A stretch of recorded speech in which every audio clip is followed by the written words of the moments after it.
Commissioner Altman will be here in a couple minutes. Commissioner Atkinson, would you lead us in the pledge? Yes.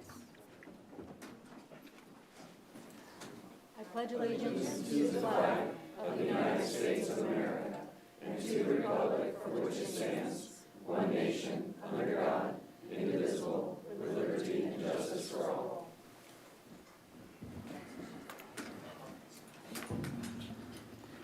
Thank you, everyone, for coming to the budget workshop for the Board of County Commissioners. We have a quorum. I'll call this to order.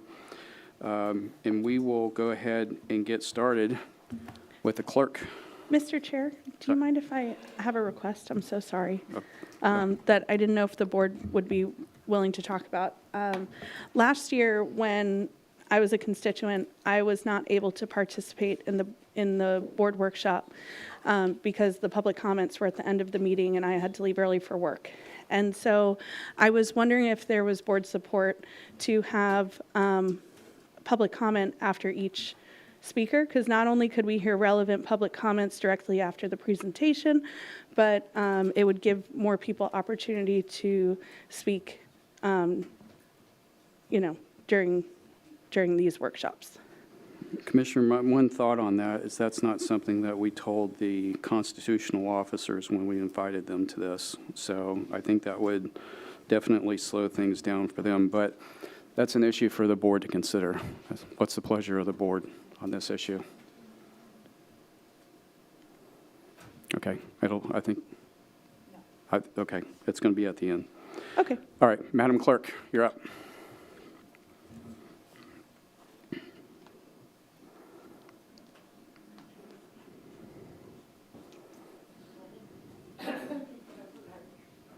I'm not going to take too much time. Thank you. Hi. Really, I don't have anything to bring to the board except for the fact that the clerk's office is moving forward with technology, and we will be having a new system that will be put in, and we'll be changing our website a little bit because of that system. The board has been very good to us. The county has been very good to us. We work well with especially facilities and everything with the changes that have been made to the Melbourne Courthouse and the other offices that we've been working with. So I don't really have anything unless you guys have something for me. I'm a standard 3% raise or increase into my budget, and that's really it. I have a question. Okay. If that's all right. Would you give us a sneak peek to tell us what the new website's going to look like? So, yeah, we have to change everything because of the Supreme Court order. So when we update to a new case management system, the clerk's office case management system dates back from 1999 when we had our conversion into fax. We are the last county to have fax, and that company is not even open anymore. And so we actually, our IT has to support that.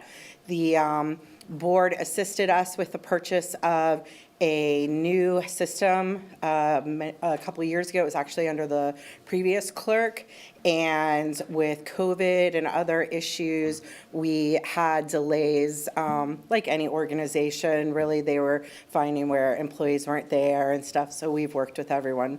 Once that happens, before we go live, what I did with e-filing is I had workshops. So the attorneys came in, the paralegals came in, the public came in to learn how to use the portal, and we'll be doing the same thing when that happens because it is important. We've been offering classes. We use the county's building over here to give public records classes and also property fraud classes. So Awesome. We'll do the same. Thank you. You always do such a great job, so I really appreciate you. Thank you. Any other questions for the clerk? The fact that we'd like all those nice things put in writing, Okay. drawn up, so we could put them in the hallway. Okay. All right. But you'd be the only one. That's not true. I'm sure there's others here that have great things. Waller's going to say great things. Well, He'll lie. Oh, all right. Okay. while you're here, Madam Clerk, you mentioned the Melbourne Courthouse, and obviously we went through a big process to bring some operations back down there. Can you speak just briefly about, because juvenile's happening down there now, right? Right. So We did do a major change with the courts, and it's been a very good, very effective throughout our county for the agencies, I would say, for both the clerk and the sheriff. Melbourne Courthouse now has juvenile. They're separated. There is, by law, juvenile should not be mixing with the adults. It was very hard to keep that compliance in Vieira because that building was built many years ago. So now we do have the juveniles completely separated. We have family cases going on down there. So all of those courtrooms are now being used. The state attorney's office is back in there portion of the building. The clerk is back in for the upstairs. I was always in the Melbourne Courthouse, but the clerks are back in upstairs and the public defender is upstairs as well. So we are utilizing that building very well. The county made modifications. We worked with them, security modifications that were very helpful to all of us. As the world has changed in technology, we're going more to a badge system where we can see the ins and outs of where individuals are coming in and out, where it's not a key or a code and stuff, and the county's worked well with us with that. I would say that, you know, it's working very well. We have many juveniles in the hallways, so unfortunately, but it's working well. In Vieira, the changes will be the jury room, which was how this all got started. We only have a capacity of a certain amount of jurors, and we meet that capacity almost every week, which becomes a fire hazard, and that was a problem for all of us. And then in Titusville, the jurors had to walk from one building that was outside to the courthouse, which was a problem because rain, shine, wind, people that had disabilities, things like that. It wasn't a good situation. So we have been able to modify all of that. And now all jurors will report and are reporting to Vieira, which is a big difference and is helping also caseloads move forward. Thank you. Any other questions for the clerk? No. Thank you. We appreciate it very much. Okay, well, I'm going to watch Waller because you said Okay. he's not going to Yep. tell the truth. Okay, all right. So I'll sit right All here. right. That's all right, Rachel. All right. I know where she parks. Under Sheriff, you're recognized, sir. Well, good afternoon, Chair, Commissioners, County Manager, and staff. It's always a pleasure to speak before you and get a chance to give a little insight on the Brevard County Sheriff's Office. First, I'd like to say we have an incredible clerk. It's absolutely wonderful to work with her, and I can't say enough stuff about her. Whether that's true or not, I don't know, but Videoing, I just, we do have a great working relationship. All right, I just have a few bullet points to cover. First, on behalf of Sheriff Ivey and the proud men and women of your Brevard County Sheriff's Office, thank you for inviting us to this workshop. We'd like to personally thank you for your support as we are in the process of many generational facility improvements. With your support, we have recently opened up our fleet, evidence, training, range, and emergency animal hospital. I can say over my 39 years now with the Brevard County Sheriff's Office, I was proud to say we opened up the Barber Pill, I think in 2014, and then the most recent other upgrade to one of our facilities was the Vieira Government Center in the early 1990s. So being able to move into some of these operational facilities has been absolutely incredible for our agency. As we speak right now, we are planning a groundbreaking ceremony for the new West Precinct. It's going to be in some property located between the Government Center and the Health Department. We're looking to create not only a new West Precinct there, but a regional training center. Regional Training Center will give us an opportunity to develop officers from around the state of Florida. West Precinct will give you the opportunity to re-envision some space here in the current Government Center for some of the areas that are buckling. In the very near future, you will witness a transformation of the county farm. We're getting ready to upgrade with a training center and emergency driving pad for our practice and training. Earlier today, we formally ratified all 4 of our collective bargaining agreements. These will be effective through June of 2028, a process that was an absolute partnership with our Coastal Florida PBA. As to recruitment, through Sheriff Ivey's direction and your support, we have hired well over 600 personnel over the past 3 years. That has been a major positive for our ability to retain and hire. Through a new design to re-envision our academy process, our academy cadets will now be hired by the Brevard County Sheriff's Office. They will be trained by the Brevard County Sheriff's Office, and they will be trained inside our facilities. I think that's going to aid in retention, being able to facilitate our people in our location, and it brings a lot to the Brevard County Sheriff's Office. Our budget process still has a few unknowns. FRS and professional insurance liabilities remain unknown until the legislative session is complete, but we feel confident that our budget increase will be consistent with the current fiscal year, and we have no plans whatsoever to exceed the MST rollback cap. Our service contracts continue to increase with services provided to Brevard public, charter, and private schools, communication for fire rescue and law enforcement to multiple municipalities, law enforcement for Canaveral Port Authority, Canaveral, Cape Canaveral, Melbourne Village, Grant, Midco, and Vulcaria communities. Our crime rate remains at historical lows, and Sheriff Ivey will continue to provide the statutory services and highest level of law enforcement services possible. And thank you again for all the support you give us to make Brevard County a special place to live, work, raise our families. And with that, if there's any questions, I'll be more than happy to answer. Okay, Commissioners, questions for Undersheriff? Any questions? I Go have one, ahead, I'm Commissioner sorry. Delaney.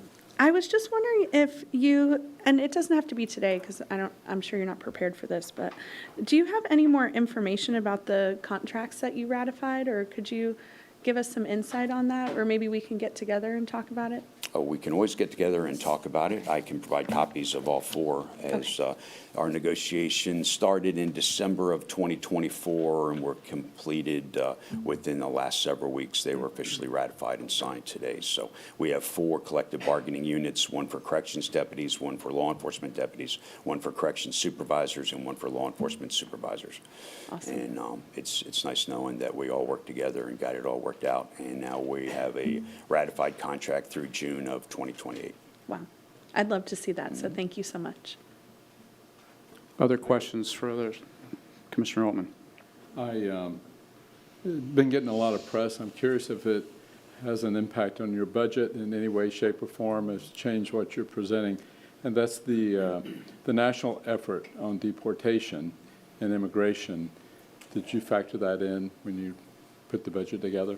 I have not factored that into our budget design as of right now because, to be honest, it's still a lot of unknowns with that. I know the bill has been signed, but there's still some serious discussions between legislative and the governor's office and the enforcement, FHP, FDLE. I know there's now discussions for sheriff's offices on their involvement, so I'm kind of waiting to see how it all falls out and what the actual responsibilities will be. We will remain and continue to be valued partners with our federal agencies and support the mission of the governor's office and the legislative branch. I have one more question if nobody else has Commissioner Delaney? any. Thank you.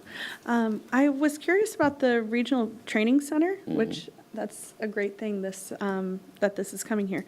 I was wondering about is that going to be like a revenue source possibly, or is it just like one community helping another community type of a thing, or? Well, I'll say this. The business model that the sheriff would prefer is a business model of developing and creating law enforcement officers throughout the state of Florida and developing them into the best law enforcement officers we can. It's not really a model designed to be a business where we're making money from that. If we could do what we're planning on doing using our personnel, using our facilities, I think we can be very cost effective, and we have no intentions right now to be a revenue generator. It's going to be a development generator. Great, thank you. Any other questions for the Undersheriff? Sir, thank you very much for coming today. Thank you all. Take care. Thank you. Next, we have Tax Collector Lisa Cullen. Good afternoon. You're very welcome. Thank you you. for the opportunity to discuss the tax collector's office with you all. The 210 men and women of the tax collector's office proudly provide state services at this local level. As far as budget concerns, of course, Brevard County has an increasing population, which means more services that we need to provide. So one of the things that we will be looking at in our budget process, and just our budget doesn't go to Department of Revenue until August 1, so we're like last in the process. We'll be looking to see if we need to add any additional positions. Palm Bay is a fast-growing area, as you all know, so I think we added 2 or 3 down there last year. Thank you to Jill for getting us the nice increases and everything. So we will be dealing with that. And then we're just waiting on the legislature for our FRS rates, which I'm sure will go up, but nothing out of the ordinary other than that. If you have any questions? Any questions for the tax collector? Yeah, the facility at Cogan is good for the Palm Bay Yes, we location? doubled the size of that facility when we completed that construction, and it is, it will be feasible for us to use for several years. We calculated the growth that we would need. When you go in, you'll see several empty stations. I've been down there in quite a while, so, Yeah, yeah. there's several empty stations, but it's doubled its size. Yeah, that's great. Any other questions for, thank you very much. Thank you. Thank you. Thank you. Okay, the Supervisor of Elections, Mr. Bobanek, sir. Thank you very much. Again, appreciate the opportunity to come to these budget workshops. We came with some additional material here, so I have 8 copies. Would you mind passing those around? Obviously, making sure the commissioners get their copies. So we have some exciting stuff coming up here in the elections office. First off is our 2 special elections. So as promised at the last meeting, I have provided estimates for the upcoming special elections. We anticipate that the special primary election will be about $735,000, and that the general will be about $749,000. There are differences between these two. There's mailings that go out for both elections at the primary time, so you'll see some additional printing and postage costs in the primary election that don't exist in the general, primarily our notice of election. It is very important to remember, though, that all of these dollars will be reimbursed by the state. So this is a temporary funding out of the county's budget, but they will be reimbursed by the state. We anticipate doing that immediately after the conclusion of the election. That's when all of our bills come due. And it could be lower depending on what we ultimately send out, because the state will only reimburse for exact costs. So we have to over budget for a little bit of, you don't know who's going to vote by mail, who's going to show up for early voting on election day. But this is very similar to a countywide election. We've got over 450,000 voters in Brevard, and 401,000 of them are in this Senate District 19 election. So it's going to be we do anticipate a lower turnout election. So one of the things we did in the budget was we lowered the number of election workers that work the polls. We have fewer check-in people, because we just don't want to waste, whether it's the county's taxpayer money or the state's, having people kind of sitting around waiting for the trickle of voters coming in. But we still have to staff it with the certain mandatory positions that are required.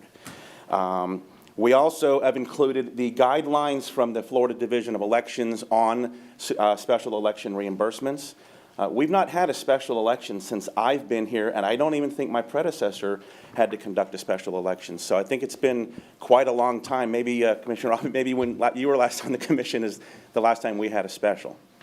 So moving on to our 25-26, we did the best we could, because I know we wanted to start off with getting you all some numbers. And we are anticipating, and this is a very rough estimate, of approximately $7.17 million budget, which would be a 6.94% increase from our current year budget. Now, keeping in mind that last year's budget was a 14.25% decrease, and historically we've come off of a presidential election at a 10.7% increase. What's also remarkable about this budget is we are requesting about $930,000 to upgrade the remaining portions of our election equipment. Last week we talked about the voting machine tabulators, the DS200s that we're upgrading. That's the machines that the voters put their ballots in. But also in 2013, we had purchased our electronic poll books, which we use to check the voters in. We got a quote from the vendor on that. We have some of those in place in early voting right now. The units that we have, these are more like desktop computers that are encased in a point-of-sale type device. They are running Windows 10, which is going to be going end of life with Microsoft, and they are not capable of being upgraded to the current operating system, which is Windows 11, which has already come out. Even with these increased voting equipment that we have here, we are still lower than we were in our percentage increase from the 2020-21 budget. So we are taking that consideration, as well as the numbers that Jill provided us recently. That 6.94% increase, 1.78% of that is strictly the numbers of the cost of living increases, the health insurance rates, workers' comp rates, and still the unknown FRS rates. And so we are going to continue to monitor the legislative session. We'll provide additional budget information to the board once session is over with. We always take a look at that because it's always ripe for unfunded mandates. One of the things that we're very concerned about is in the governor's proposal for the immigration bill, there was a dramatic overhaul on initiative petitions.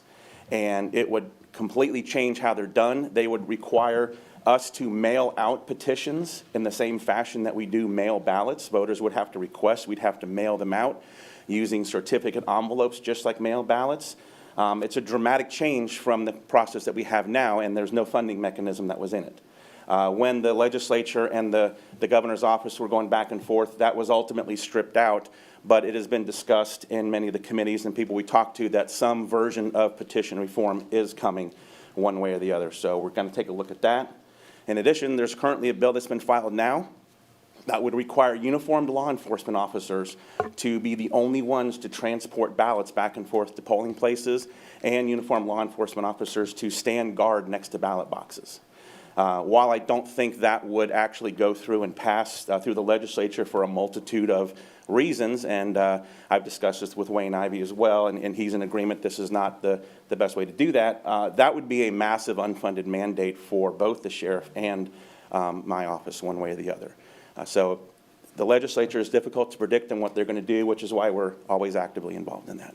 And I'm happy to answer any questions that any of the commissioners have. Questions? Commissioner? I have one. I'm sorry. Yeah.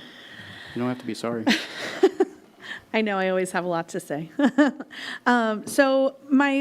I was wondering if you could kind of talk us through a little bit about this new equipment. What's the life cycle and like the warranty of Certainly. of this So product? what you'll notice on I put a slick sheet on the packet that you have here which describes the new units.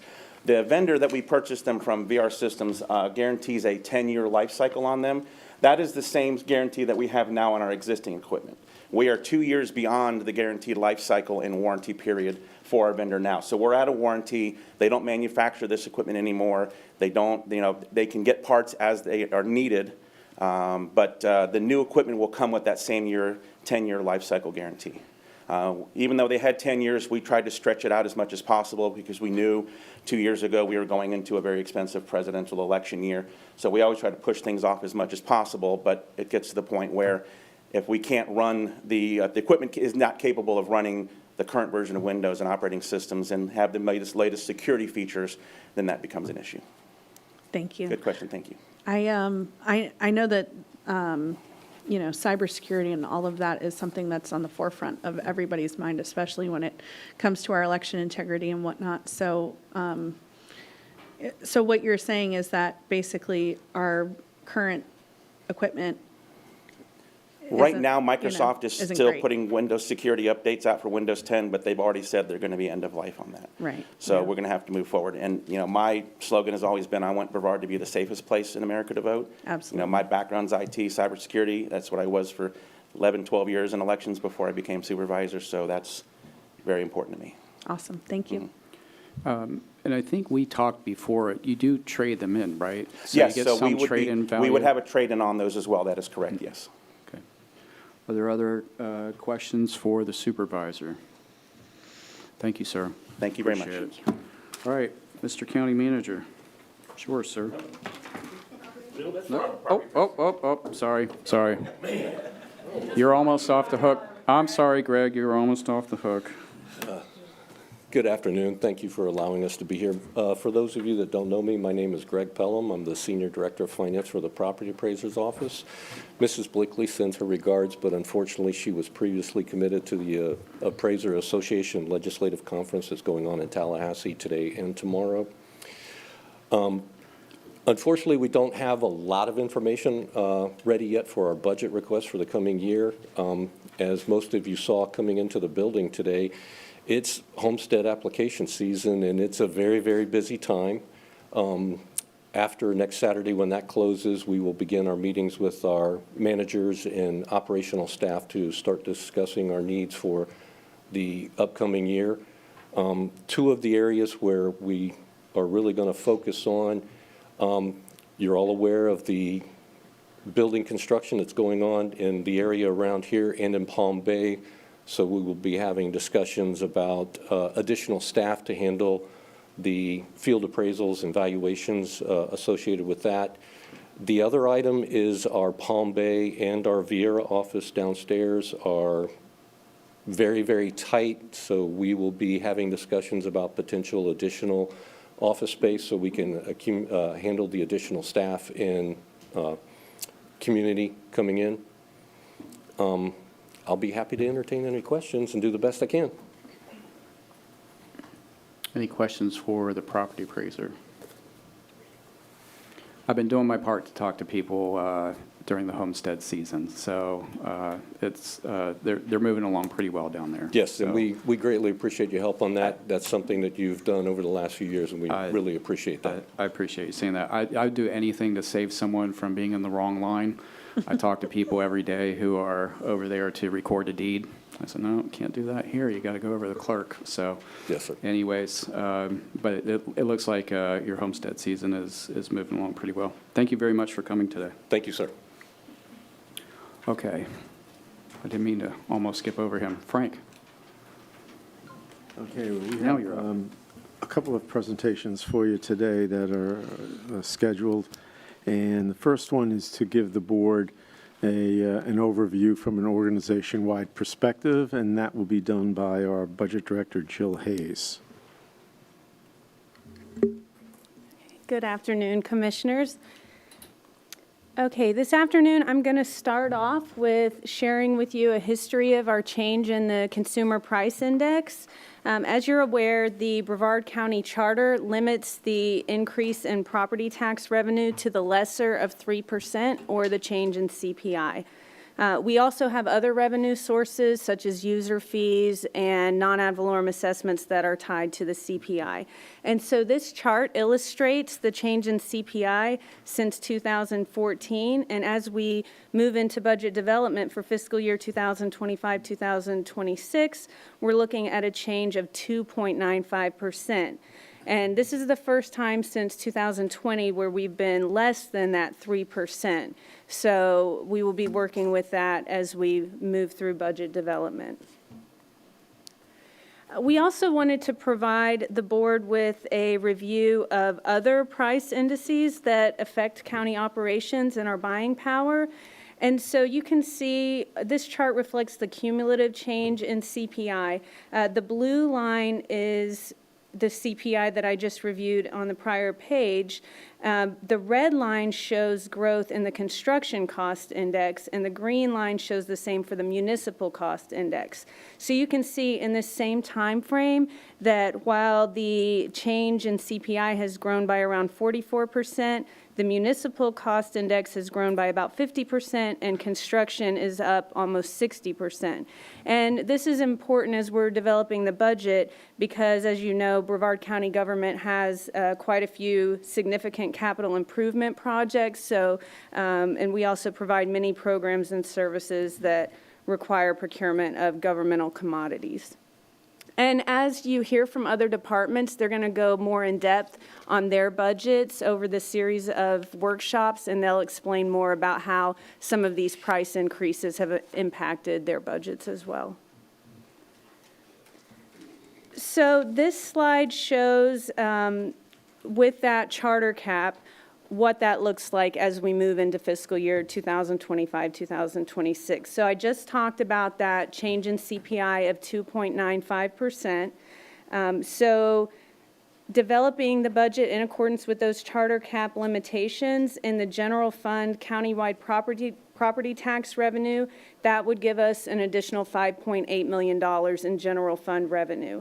Now, the taxable value associated with that, associated with new construction is excluded from that calculation. And so the chart on the bottom just gives you a history of where new construction revenue has been over the past 10 years. And so we have seen growth in new construction. Now, we won't get those valuations from the property appraiser's office until late May, early June at the latest.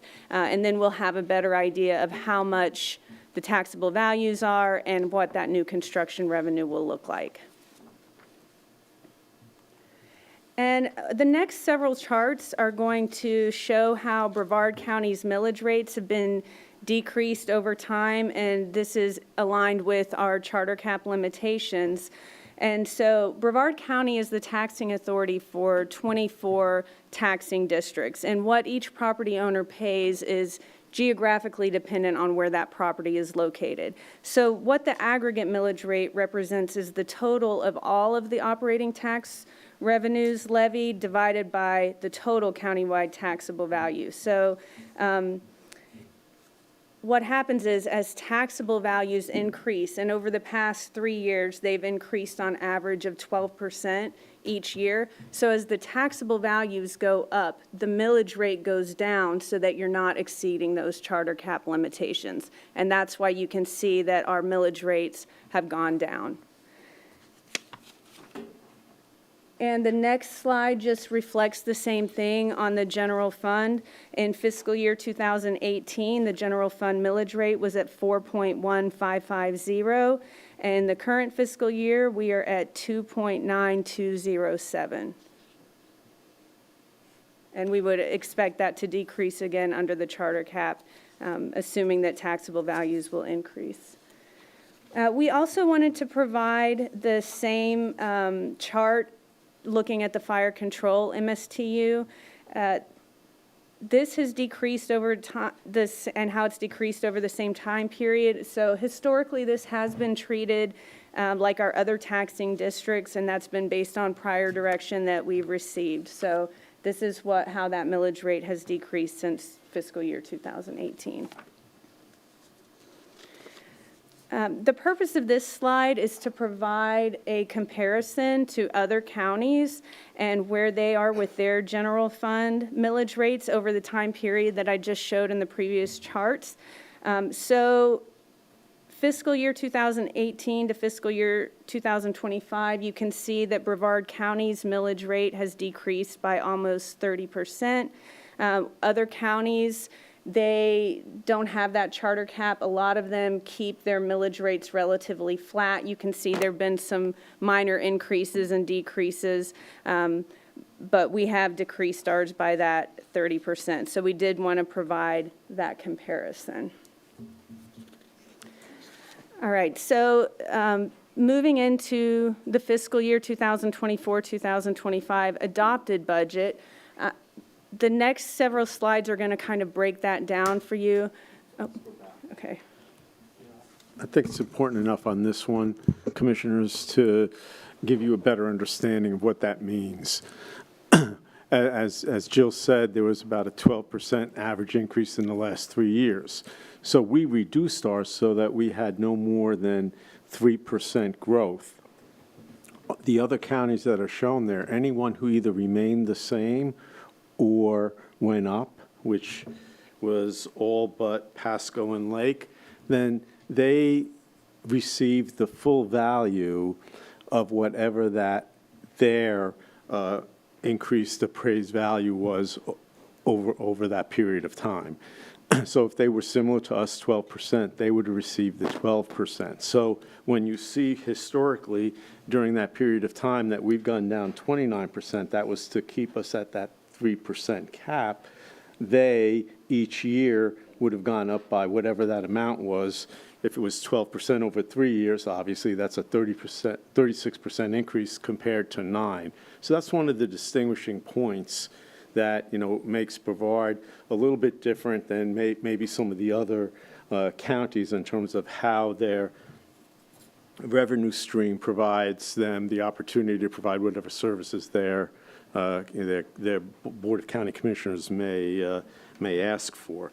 Even those that reduced it a little bit over that time, that reduction, they're still very close to having kept that same millage rate. They went down 2% in one case, 1.5% in another over that period of time of 7 years. So you can see that Brevard, consistent with the charter, operates from a revenue standpoint significantly differently.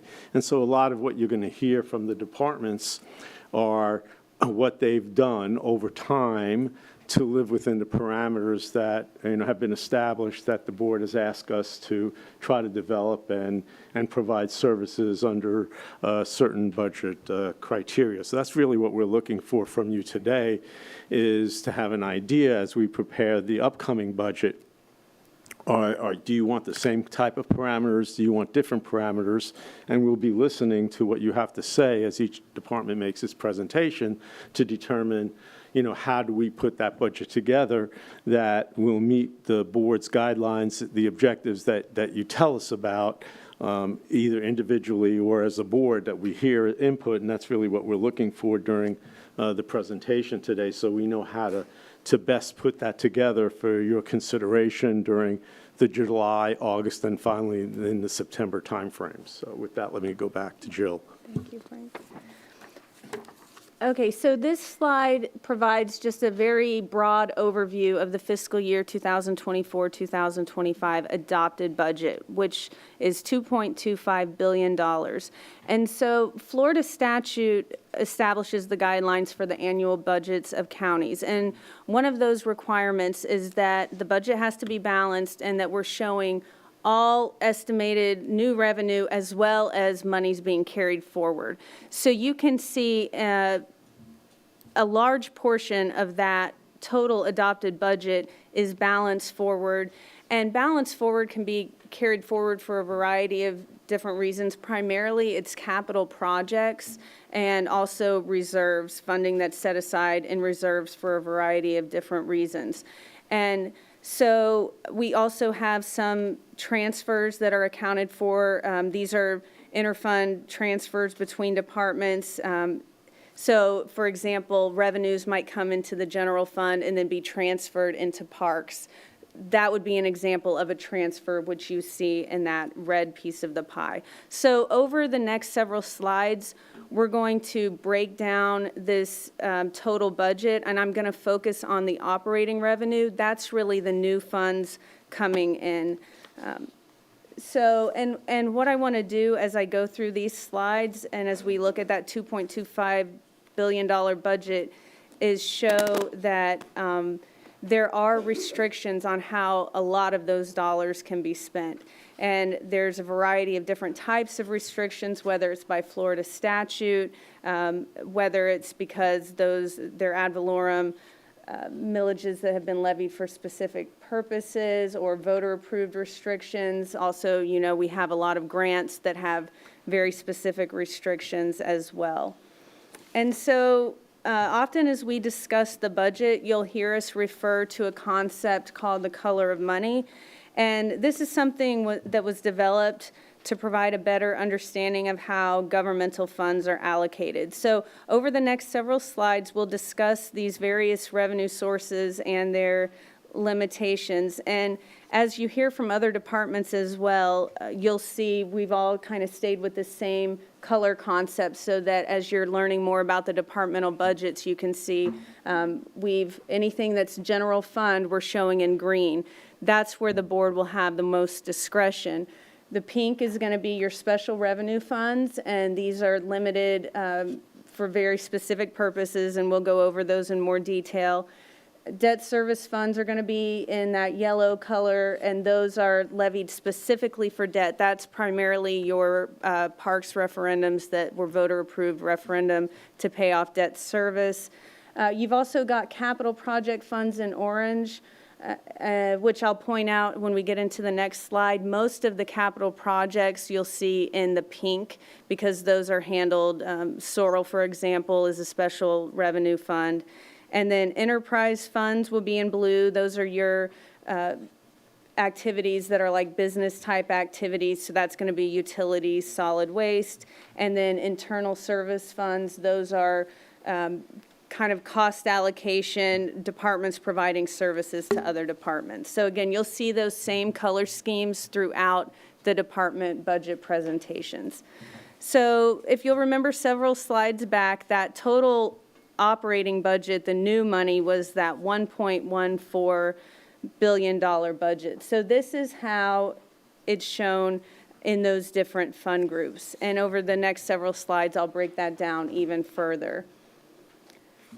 So again, the general funds represent the funds that can be used for any governmental purpose and are not restricted. And so this is really where the board has the most discretion. And in this slide, we've broken down those general funds into 2 shades of green. And the darker shade of green on the left side represents the general government revenues.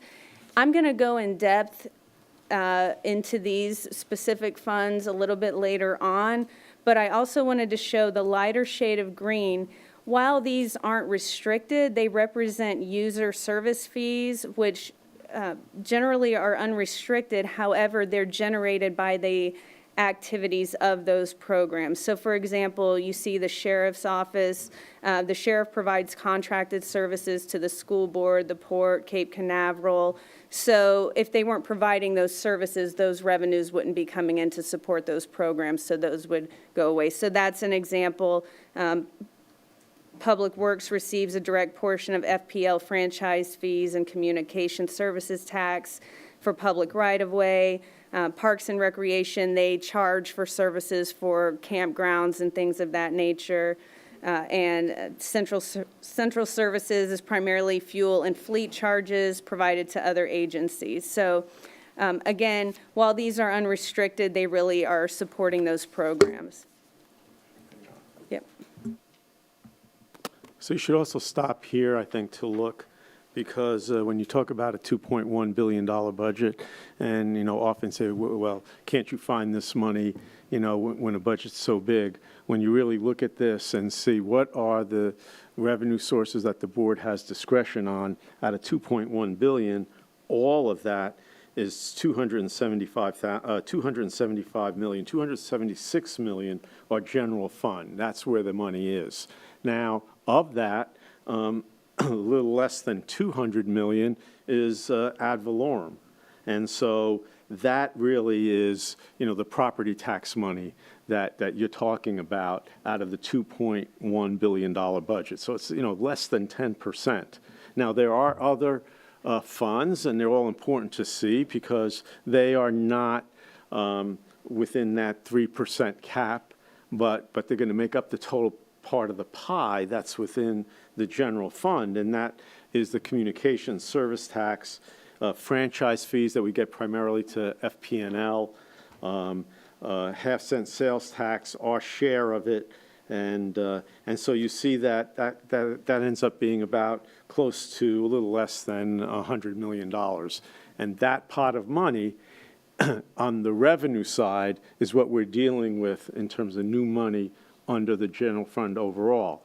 And what will be important, I would think, for you to look at is when Jill gets to the section which says, how are those funds allocated?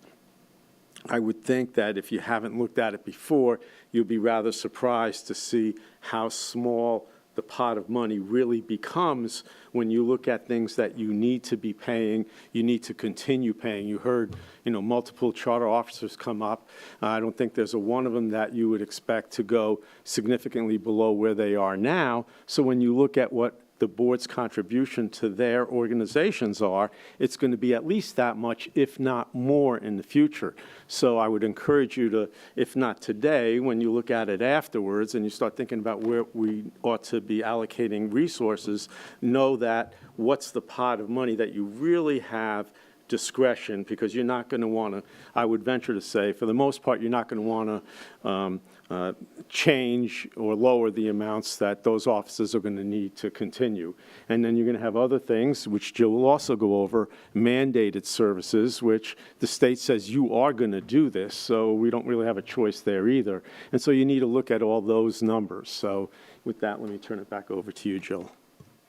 Okay, this next slide represents the other operating revenues. You can see the largest portion of that is pink. These are categorized as special revenue funds. Thank you. I'm sorry, thank you. So the largest portion of the operating revenues are special revenue funds, and those are in pink. And so, for example, you can see natural resources on the top there, 138 million. Primarily, that's the Save Our Indian River Lagoon Trust Fund dollars. There's also grant revenues, stormwater assessment fees, and those, again, are all limited for very specific purposes. You can also see fire rescue, that $80 million, that is outside of the general fund. That's funding that they collect from the fire assessment, the fire control MSTU, as well as the ambulance billings. And I'm not going to read all of these to you, but again, we just wanted to provide you with how that budget is broken down. So you've got those special revenue funds in pink. You've got the enterprise funds, which operate as a business, and they get funding from user fees and charges for services. Those are in blue. Your internal service funds, again, those account for those services provided by departments. So the largest portion there are your employee benefits. So that's that group health insurance fund that every county agency and even the charter officers and other agencies are part of our health insurance fund, and those have to be used to support those insurance claims. And I had mentioned earlier that the capital project funds in orange, these are the funds that are specifically dedicated to capital projects. However, most of our capital projects are funded with special revenue funds or enterprise funds. Okay, and then moving along, the rest of the presentation is really going to focus on that allocation of the general fund dollars. As Frank indicated, we really want to make sure that the board has a good understanding of where those general fund dollars are allocated. And just like I mentioned earlier on, for each fund, the budget has to be balanced. So what this chart shows is the revenue side of the general fund, which you saw earlier in that dark green slide. We've also added in the balance forward and other non-operating revenues to that, and then shown how that's allocated on the general fund side to those uses. So we're going to go into detail on this over the next several slides. This pie chart shows the general fund allocation that you saw in the previous slide, but just we wanted to provide it in a pie chart so that you could see when you look at the charter officers and you look at the mandates that Frank mentioned, over 50% of that general fund is allocated to those agencies to provide those programs and services. So, and then you've got additional funding allocated to public works and facilities, which you'll hear Mark talk about after the budget overview. And again, we're going to go into more detail on how these different categories are split out. Okay. Two slides. This one? Could I ask a quick question?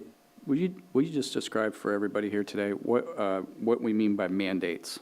So I understand those things are imposed on us, but. Yeah, Commissioner, it's coming up in 3 slides. All right. The mandates deal with Medicaid, which is about 8.2 million. Court operations, because you have, under Article 5, you got to pay for it. That's 4.1 million. Baker Act, 1.7 million. Pretrial detention of juveniles, 1.7 million. And there's other mandates between, about $600,000 to $700,000. Those make up the mandates portion of it. But I think what we want to do is Jill wants to get back to you, because the $355 million that make up the general fund sources and she mentioned it, but she didn't go over the numbers. So we really want you to see that, because remember, we talked about, the 2.1 billion going down to the number that we discussed earlier, but now let's break that 355 million down, the general fund sources, to how it's been used historically and how we envision it being used in the future as well. And and Jill mentioned this, the first number is 162 million, almost 163 million, is for charter officers. When you add the mandates, which we just went over, that's almost another 17 million. We operate, and we discussed this at recent board meetings, that we operate under reserves. We put reserves for any emergency situations or what might be needed. We operate under board policy at least 10%. I will tell you that we looked at what GFOA says you should have. They say you should have 2 months, which is significantly more. 2 out of 12 months is significantly more than 10%, right? But we operate under 10. We're actually a little bit over 10. And when we look at several of the other counties, they operate at a higher level. We've been, there's been challenges over the years to even reach 10%, not in the last several years, but before that, even getting to 10% was a number. So we operate under that, but that's $30 million that's there. TIF payments, those are the payments that relate to CRAs to help those areas in development over time. And some of those payments we don't have any choice to, but all of them are operating under, if they were post-charter, they're operating under interlocal agreements that the board has approved. And then you can see Board of County Commissioner General Fund supported departments, which public safety, critical infrastructure, which we'll go into, public works and facilities, which you're going to get a very thorough presentation today, is 36 million. Parks is 16 million on the general fund side, and then all the other departments that function under general fund operations for the whole organization is 29 million. So you can see how quickly that, that really large number dwindles down to really what is it that you're going to want to change. And it's going to come from within this pool of current allocation and whatever additional revenues may be possible. But like, as you heard the sheriff today, what I heard was they're going to be coming in very similar to what they were last year, and that's what they anticipate. Well, that was probably between an 8 and a 9% increase. And so I can tell you that if you do a simple calculation of what that is compared to where we are, that's going to eat up almost, if not all, of the money that Jill's already gone over with you, which deals with both the CPI at 2.95% plus all what we anticipate will be hopefully another good year. It's too early to know. The property appraiser hasn't had an opportunity to complete the assessments and give us any even preliminary numbers yet. But like Jill said, we'll get that at the end of May or early June. But historically, if we looked at continued increases in values that we've enjoyed for the last several years, it's probably going to be at the upside close to that 12% if they get there, if that kind of number. So that really, I hope that helps the board as we start delving into the departmental presentations, is to, as you start looking for resources to do things in areas that the board thinks is a high priority, that, we know that, okay, maybe this is an area that needs to be looked at on a departmental level. So with that, let's get back to what you were saying, Jill. Okay, so, and again, the rest of the slides really just, we wanted to provide a very thorough and comprehensive breakdown of how the board's general fund dollars, how the county's general fund dollars are allocated. And so this slide shows the charter officers. Again, Frank mentioned what the impact would be, an 8.5% impact to the sheriff's office. That would be approximately $11.3 million, which would take up that new general fund revenue, depending on how the new construction comes in at. You can see here the general fund allocation to the tax collector and property appraiser. And again, those are in accordance with Florida statute. Just of note there, the county is also statutorily required to fund commission payments on behalf of the school board and the cities to the property appraiser and tax collector. So that's another mandate, but we've captured that in these numbers as well. And then you've got the supervisor of elections and clerk to the board. Frank already kind of talked about the mandates and went over those.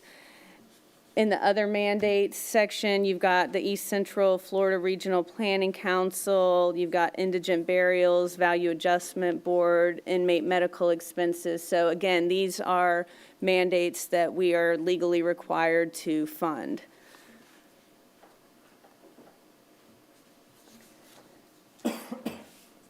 And for the other obligations, as Frank indicated, our board policy is to keep those reserves at 10% of our operating revenues. We did go and look at what other counties are doing and what the FGFOA recommends.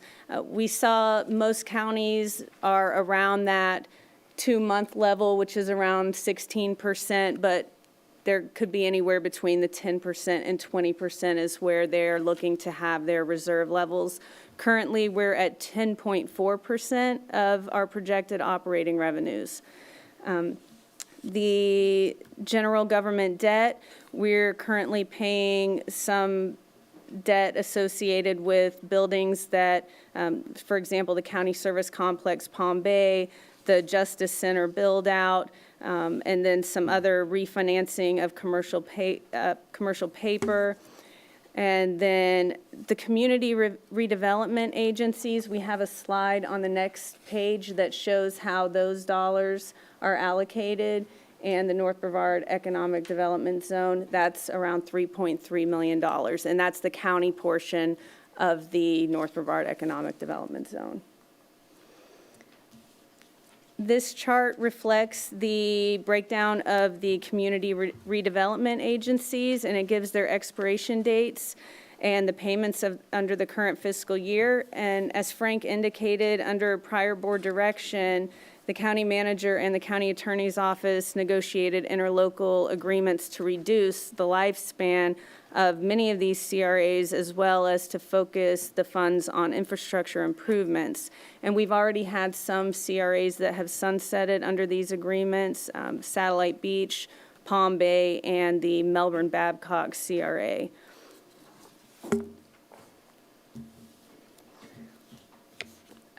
This slide provides the breakdown of general fund dollars for public safety. Under fire rescue, emergency medical services, again, this is just the general fund contribution to the EMS program. There's also ambulance billings, and on the fire side, which we've explained to the board previously, and in the report that was presented previously, there's fire assessment dollars and MSTU dollars, but this is the general fund portion that funds fire rescue EMS. Ocean rescue, again, this is just the general fund portion. The board directed to allocate some tourism dollars in this past budget, at the past budget hearings, so there's additional tourism dollars and funds from the municipalities that go to ocean rescue. Public safety services, that includes primarily the medical examiner's office, which is $3.3 million of that $4.6 million.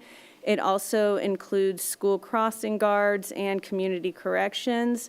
And then we have our emergency management office, which is the EOC, so that is the general funding portion of that.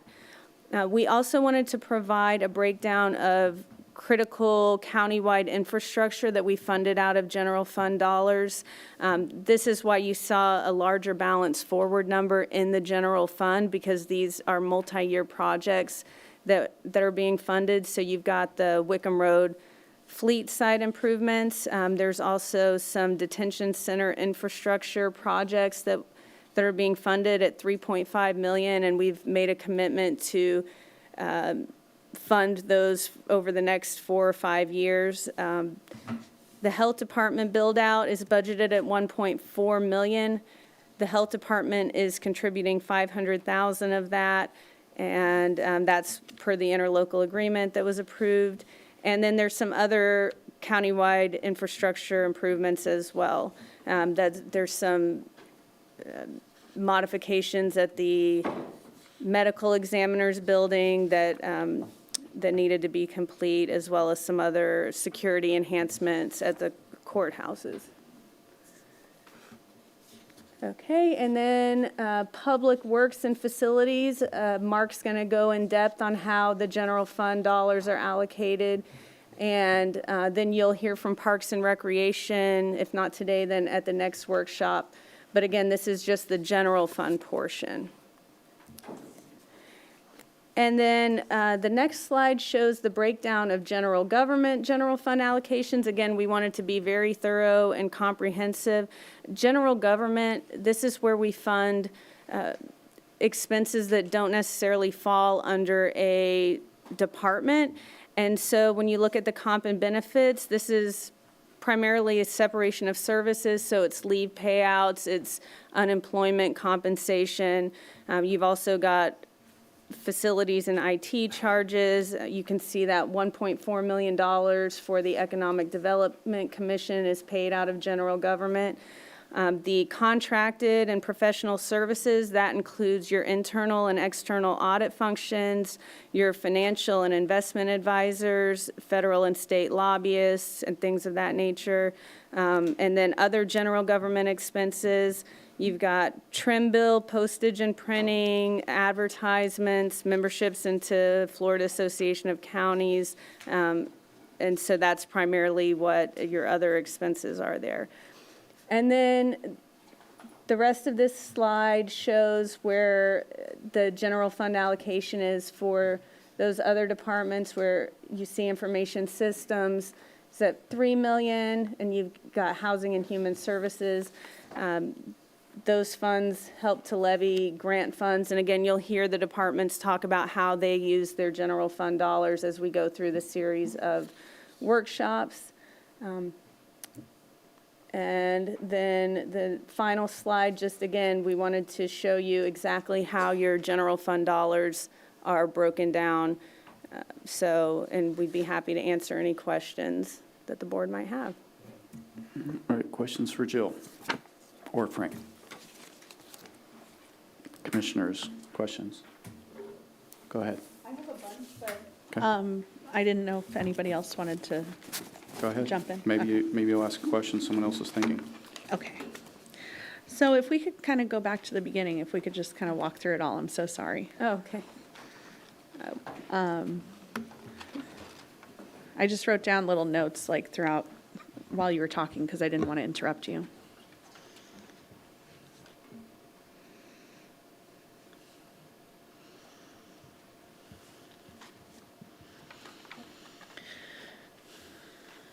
Do you know about how much money out of the 1.4 billion? 1.1 billion.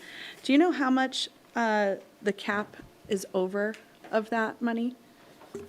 What, are you referring to a particular slide? Which 1.1? So like our operating revenue is 1.14 billion. Okay. So about how much of that is the cap over? Is it like 300 million, 500 million, 1 billion? We don't go over the cap. We haven't gone over the cap in any of those years. The general fund, it's only impacting the general fund. And we were directed not to go over the cap. So is that? I think she's asking what revenues the cap applies to. Okay, so in the general fund portion of that, that's around 197 million.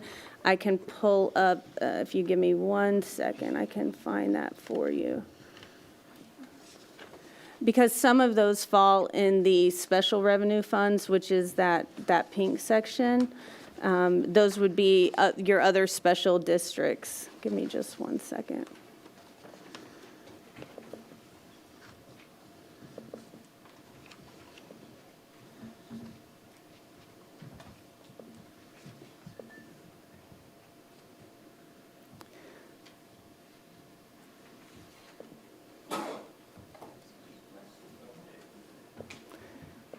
Okay, so the total operating property tax revenues were just under $300 million. So what you're saying is that the cap is only over that That's amount? what the charter cap is. It applies to. It's on the, yes, on the property taxes. However, we do have some other rates and charges and our non-ad valorem assessments that are tied to changes in CPI as well. Okay, thank you. And then, as far as the fire control MSTU millage rate, is that the 1998 referendum, or is that something different? So the 1998 referendum, and I may want to defer to the county attorney's office on this, but it authorized an increase in the fire control MSTU. Okay. So, and that increase was 0.6431, and that was to fund certain expenses. So while that was the voter-approved millage rate, it's been established at different rates over time based on board direction. Okay. But that is the fire control MSTU. Okay, and so is this controlled by the cap? It's a voter-approved millage rate, so the charter cap says it excludes the voter-approved. So no. The portion of it that was voter The approved. portion of it. So that's the voter-approved. .6431 is not affected by the charter cap? That's correct. The revenues generated by that millage rate, you don't have to adjust the millage rate down when there's an increase in values to meet the revenue cap. Right. But just for that part It of it. does apply to the aggregate millage, but Correct. not to the charter cap. Okay. Yeah, if that generates more revenue, that makes the aggregate millage do something that it shouldn't as well. Right. Right. Okay. The next slide was the one with all the different counties, and I was wondering, are there other counties with a charter cap? No, not to my knowledge. There Okay. are no other counties with a charter cap. Okay. And Unless that then- changed recently, but I'm not sure, I don't know. So and some of these questions are just like for the public's sake. The balance forward, because when people see the $2.25 billion budget, I appreciate County Manager, when you were talking about, that's not really the year-over-year budget. It's about half that. And so I was wondering, the carryover from the Public Works and the general government, the 84 and the 74 million, Public Works, is that mostly capital projects?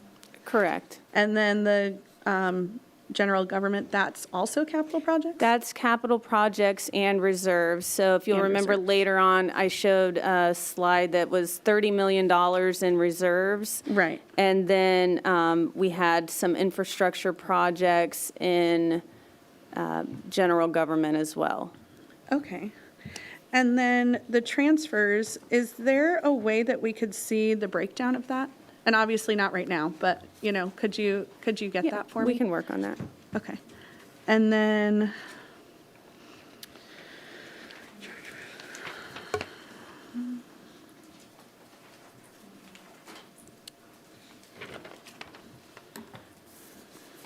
some of these questions, as you went through your presentation, it answered some of them, so I'm having to make sure that I am pulling out the right ones.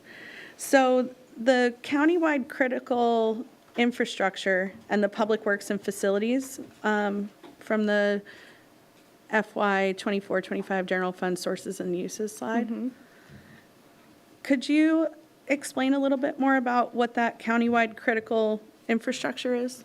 Sure, and we broke that out in, I think if you go a few more slides, I've got it pulled up on the screen.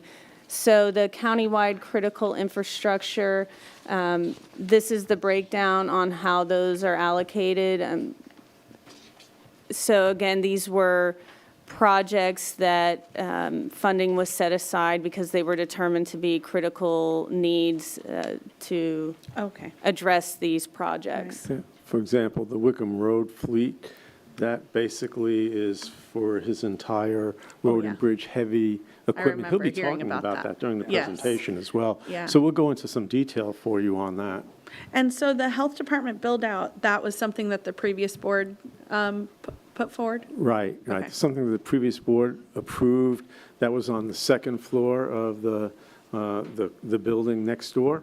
And and actually, I believe, if I'm not mistaken, I think $900,000 is actually being paid for by the health department. They're giving us the funding, Oh, and the good. board's putting in $500,000. That was my next question, Yeah, so that's and great. that's the way I think it is. Okay. And that's so that they can do a build-out, because when they initially build out, like you heard, I think, the tax collector talked about how she had planned for the future. Well, the same thing happened with the health department building. You know, it's a county building but it was the second floor was not built out. Okay. And so you have the Posey Center on the first floor and all the building they use, and then the building next door. And now this is finally, several years later, they had the resources internally within their budget to do it, but it was easier to do it through the county. So, they had heard from the state, let your county do the build-out, we will pay, a large share of it, and so that's what they did, and that's what's going on with that. And the Okay. prior board approved it. And so the other critical infrastructure improvements, is there any way for future presentations that things that are like that we could like break them down a little bit, just so that the public sees? Because that was always one of my biggest questions from sitting on the other side. I was like, what does other mean, And Right. so Yeah, I we just can think that do that's. And I think we have it broken down in our adopted budget and our CIP. Right. A large portion of that is for improvements at the medical examiner's building. I think there's a chiller replacement and some other critical mechanical components that are needing to be replaced there. But yeah, we can do that. Thank you.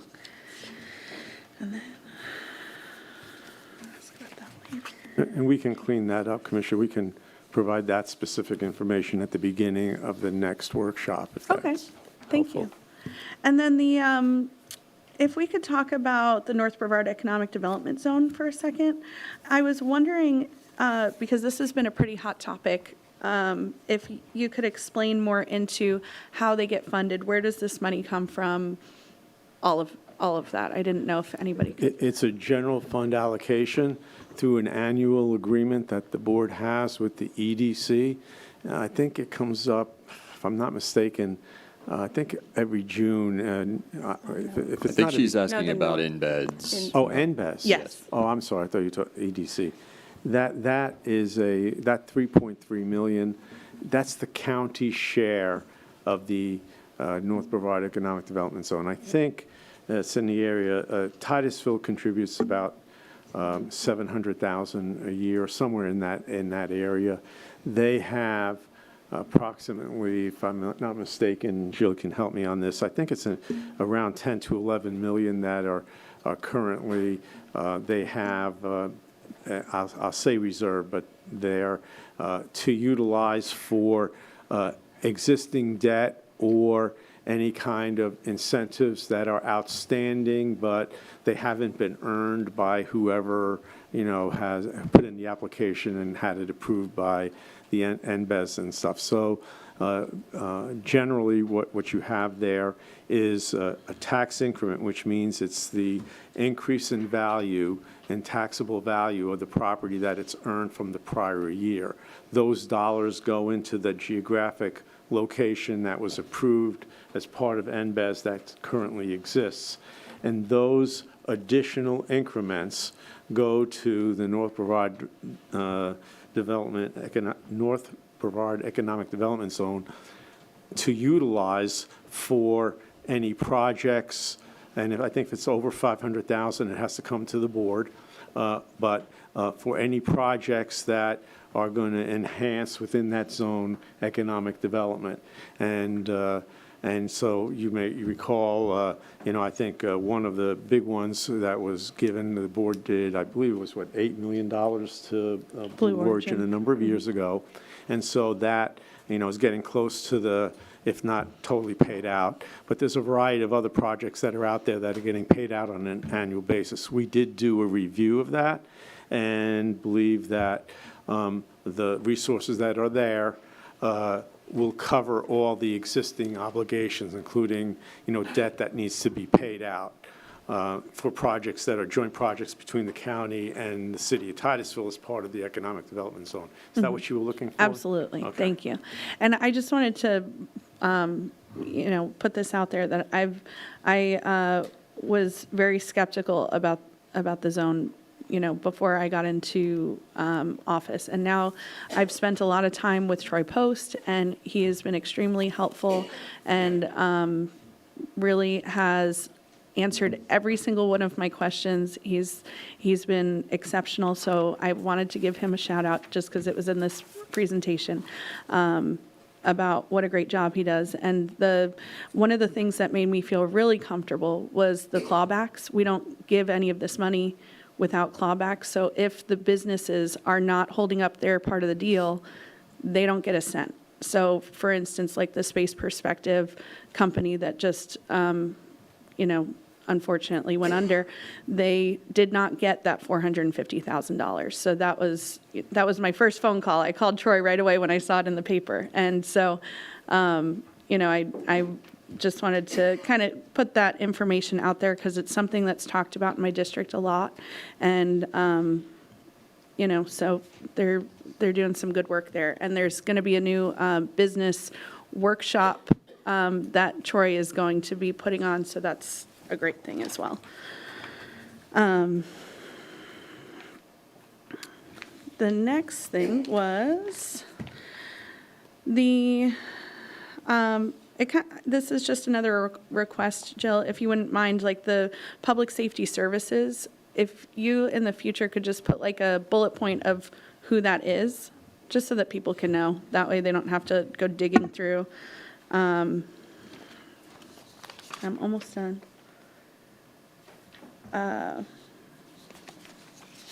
Okay, I think I'm done. Thank you. Okay, Commissioners, I think we're going to take a break here in a minute after we're done with this session. So Mark, hold on a second. Okay, yeah. So I know you're going to be lengthy. You're going to be lengthy, and we're going to need a break in between this. So Commissioner Delaney's done with her questions. So Commissioners, questions for Jill? Any other questions for Jill? Okay, we all want to break that bad. Okay, let's do 10. Let's just be back here at 2:30. Okay. Way to go, Jill. Thank you, Commissioner.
He has the most slides. Okay. Let me correct one thing that I think I said during the prior part of the presentation. I think the $900,000 is $900,000 was the county contribution to the changes in the health department building. $500,000 is the contribution from the state. Thank you. All right, Commander. All right, good afternoon. I think everyone knows I'm Mark Bernath. I'm the Public Works Director. With me, I have a lot of my key staff in case there are questions, because we have a lot of information that I'm going to try to cover. So Susan Jackson, our Assistant Director and Road and Bridge Program Manager, is here, although she does have a hard conflict. So after her slides, after I present her slides, she's going to leave.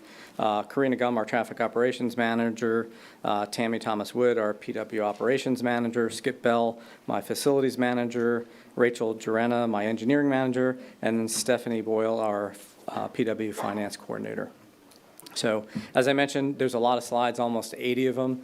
I am going to try to skip through some and keep this moving as quick as I can. There's other areas that I intend to park on for a few minutes.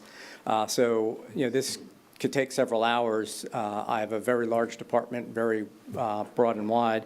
So happy to take any questions, and we'll try to answer them as we can. I have a quick question, if you don't mind.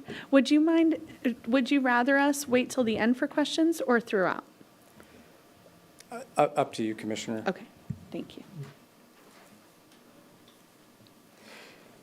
Okay, so starting with the first slide, our mission in Public Works is to plan and implement projects and services and create and maintain a comprehensive transportation and facilities infrastructure. Most of the facts on this we're going to dig into throughout the slide deck, so I'm not going to necessarily go into each. And you'll notice, if you haven't already, that I use these as kind of section dividers for each of the different programs that I'm going to talk to. I did want to highlight, though, one key item on this slide that I'm not really going to delve into directly any further. We currently have an 18.5% vacancy rate, and so that's 62 vacancies, although 14 selections of that are made, 4 with tentative start dates. We have been focused on both retention as well as recruitment for quite some time, and have been inching this vacancy rate down. But it's still a challenge with the funding that we are willing to pay as compared to the private sector, as well as some of our other municipalities.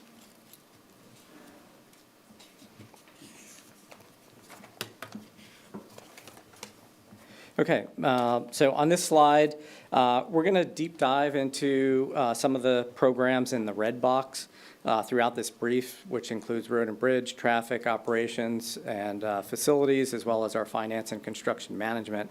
So not going to really focus on those on this slide. However, I wanted to briefly highlight the other 3 Public Works offices and programs in the blue box, because I'm not necessarily going to get into them any further. So part of the transportation construction management has land acquisition, but it functions as effectively as a separate program. And we'll get into basically what they do is all the land acquisition for the county. That's right away, that's easements, with the exception of eels. Our survey and mapping program provides a vital service for new development and subdivisions. In fact, the county surveyor is required to sign off on all technical accuracy on all plats by Florida statute before the board can even consider a plat, so very critical to development for the county. Also provides services for many of the county infrastructure improvements, particularly road and bridge, maintains the county benchmark system.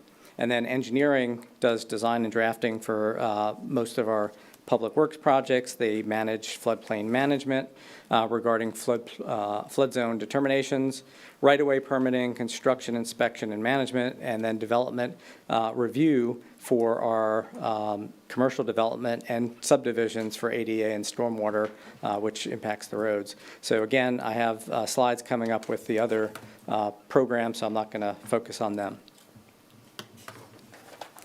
So this is one that, and you'll see a repeating theme as well for each of the budget sections. I'm going to have a breakout. Not going to spend a lot of time here, but I am going to dig into some of these in subsequent slides. So this is an overview of our adopted budget. I'm calling these bins or categories. These are the large buckets where money is spent within Public Works. The largest, as you can see, is capital improvements at $67.6 million. That's projects. Operating is at $48.7 million, includes repair and maintenance, and that's repair and maintenance projects that's running the department. There's comp and benefits, which is also a big number of $27.1 million. Again, going to get into some of the CIP projects throughout the brief, and now I'm going to shift over to the color of money, which Jill had mentioned during her brief. And so, just thinking back to the last slide, every single major bin would be a rainbow, if you will, of these three colors. So that was difficult. So we wanted to show how it was split up in a different way. So again, in this one, there are three major categories. Our budget is broken down by fuel tax and special revenue, which is in pink. That's restricted funding. That's special purpose revenue bonds. We have general purpose revenue, which is in green. That's general fund or revenues that we receive, such as the FPL franchise fees. And then we have service revenue, which is revenue earned through internal services. That's for internal departmental services, user fees, or development fees. As one of the largest departments, this looks like a lot of money, but a lot of it is restricted for transportation and tied up with multi-year projects. So similar to what Frank and Jill had mentioned, out of the $176 million, when you start paring it down, there's a lot less than you really think. So $84 million of it is balanced forward. And again, that's meaning that it's multi-year projects. It is, we may be accumulating it over time. We may be leveraging it for grants. It's not necessarily a bad thing. Our projects, especially transportation, take 10 to 20 years sometimes to do just to save up for it. So that's where a lot of the money is tied. And so effectively now, just from the $176 million, when you take out the balance forward, we're down to about half of the money that's available. And so other than major capital projects, we always seek donations where possible due to limited funding. Each year, after we fund the current programs, the service debt, which we'll get into, we retain a limited amount for emergencies. I actually only have $3 to $6 million of discretionary funds for large projects around the county. And so quickly from $84 million down to $3 to $6 million, there's not a lot of money if we want to continue the operations that we do today. That's when someone calls and they want someone to respond from facilities, or when someone calls Road and Bridge for that person to go out. A lot of that money is already captured. And it's the $3 to $6 million that I could, with the county manager's support and the board approving, is where we actually put on large projects. So I'm going to dig into a little bit further based on the last slide. This is also the color money. The main difference here, though, is there's no balance forward. This is to give you a look at what new monies come in each year. So fuel taxes, MSTU, grants, and transportation impact fees that are shown are all fenced and must be spent on transportation-related items. Each one comes with certain limitations or restrictions carefully orchestrated by my PW Support Operations Manager, Tammy, and her team behind the scenes and with the other programs. So as one example, you could see there's many different gas taxes here, but CGT, constitutional gas tax 80%, is severely restricted by statute on funding in-house labor. And so each one has different things that we can do with it or not do with it. And so we have apportioned it and we use it where it is best served. So the largest recipient of general funds, so going back to what Frank said, general fund is where the board really has the most ability to influence where to leverage it. So county facilities is the largest recipient of that within Public Works. You could see that by the big green bar over the facilities one. And there really is no alternative revenue source for facilities. When you look at the pink polka dot box above the green, that is $5.8 million, but it's a one-time grant for the More Justice Center that we received through Senator Mayfield, and then $1.1 million, which is a loan to help fund jail locks. So all the detention center doors were failing, and we needed a strategy a couple of years ago of how to actually do that. So that is all one-time money. And so, and then there's a little bit above that, but really it's general fund that funds facilities. For road and bridge, general fund is primarily the paving program and labor. So if we want to take away that without impacting our roads and the people that serve our county, we'd have to find an alternative funding source. But there, in order to maintain the roads at the level we're trying to do now, that and the comp and benefits is really where that money's tied up.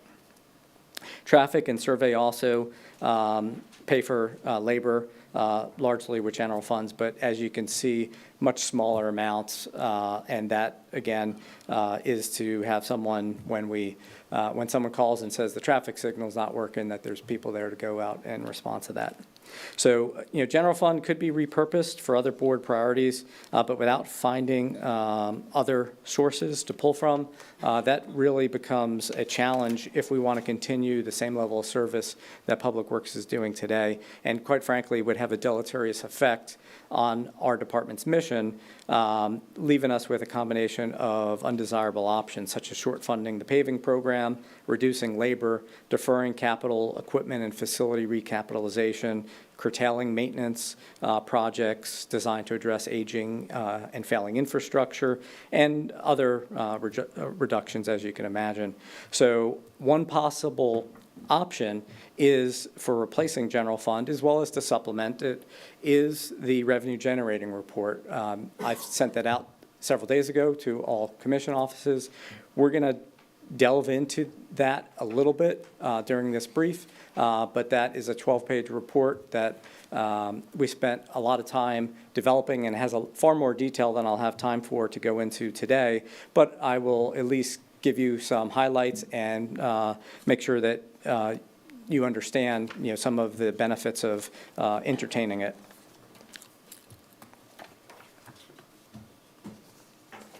Okay, so the first program that I'm going to get into is PW operations. I mentioned that this is really it's really a back office function, but it's where the largest amount of money in Public Works is, and so they serve both as the banker, if you will, for Public Works, but also ensuring that the funding goes to where it needs to. They're also responsible for funding traffic projects, engineering, as well as survey and land acquisition. So I'm not going to necessarily go into everything on this slide. I wanted to then jump into the next one. And you could see the reason for me wanting to bring this up, because under that one program, it's $61.4 million, and 34.1 of it is capital improvement projects. So as the largest bin, there's a number of slides that I'm going to get into on some of our major CIP and where is that money going, so we'll get to that.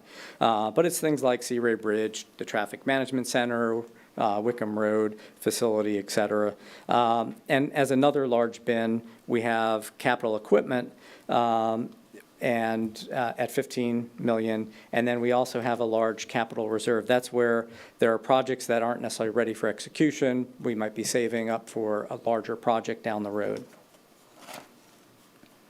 So this slide shows actual LOGT, local option gas tax revenue, which is collected and has been tracked for many years. Started back in 1986. So it's indicative of all fuel taxes, but unlike with LOGT, and I should be clear when I'm talking LOGT, it's the 6 cent option, because there's a 5-cent that I'll get into that we don't collect. We don't have the historical data for the other gas taxes, but it's the largest one, and so it gives you a historical perspective as well as what the other fuel taxes are doing. So as I will show, or as I showed in the previous slide, it's the largest amount of fuel tax. And so going back here, you could see all the different pink versions, and I tried to do that so that you could get a good appreciation for which tax is what. But you'll see that the 6-cent LOGT is our largest amount of gas taxes that we receive. So out of 13.7 million that we've collected for LOGT, 5.4 million is allocated to pay bond debt service until 2036. So got to take that right off the table because we're paying for projects that we did many years ago. And then 3.5 million is dedicated to supplement the general fund for the paving program. So then once you take that off, there's really not much LOGT. And so when I was saying, when you start looking at where does the money go, and I only have 3 to 6 million a year, that's because LOGT gas tax is the largest amount, and it's already going to big priorities, one paying back past projects, the other our paving program.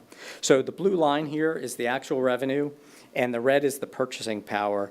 And so you could see we've lost purchasing power over time as those two lines collide.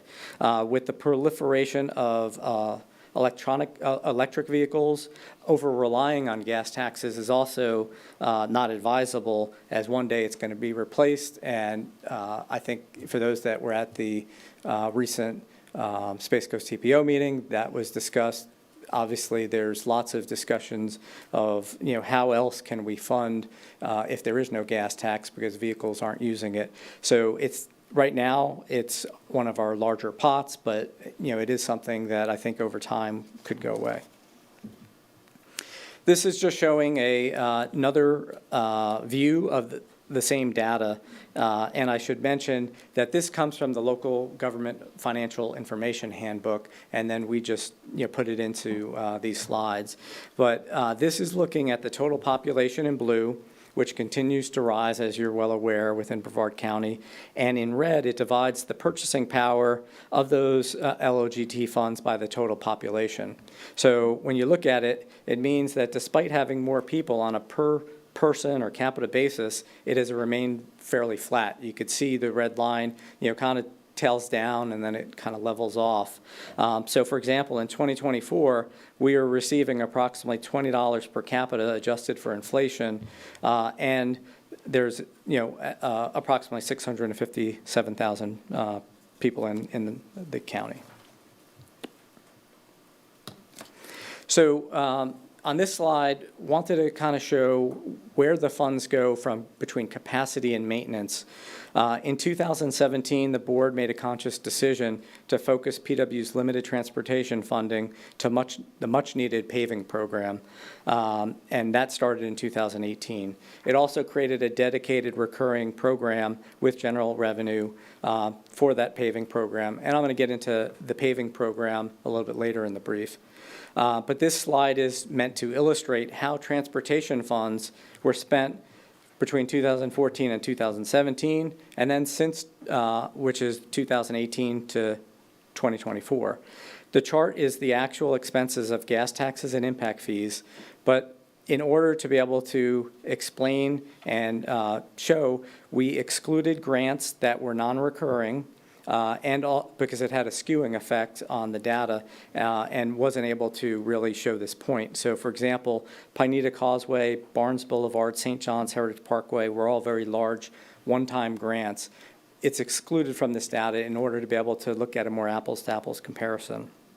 So the other funds allocated to road and bridge that were directly not related to this, such as general fund and MSTU, and some others which fund salaries and benefits, day-to-day operating as opposed to what goes forward on transportation, were also excluded.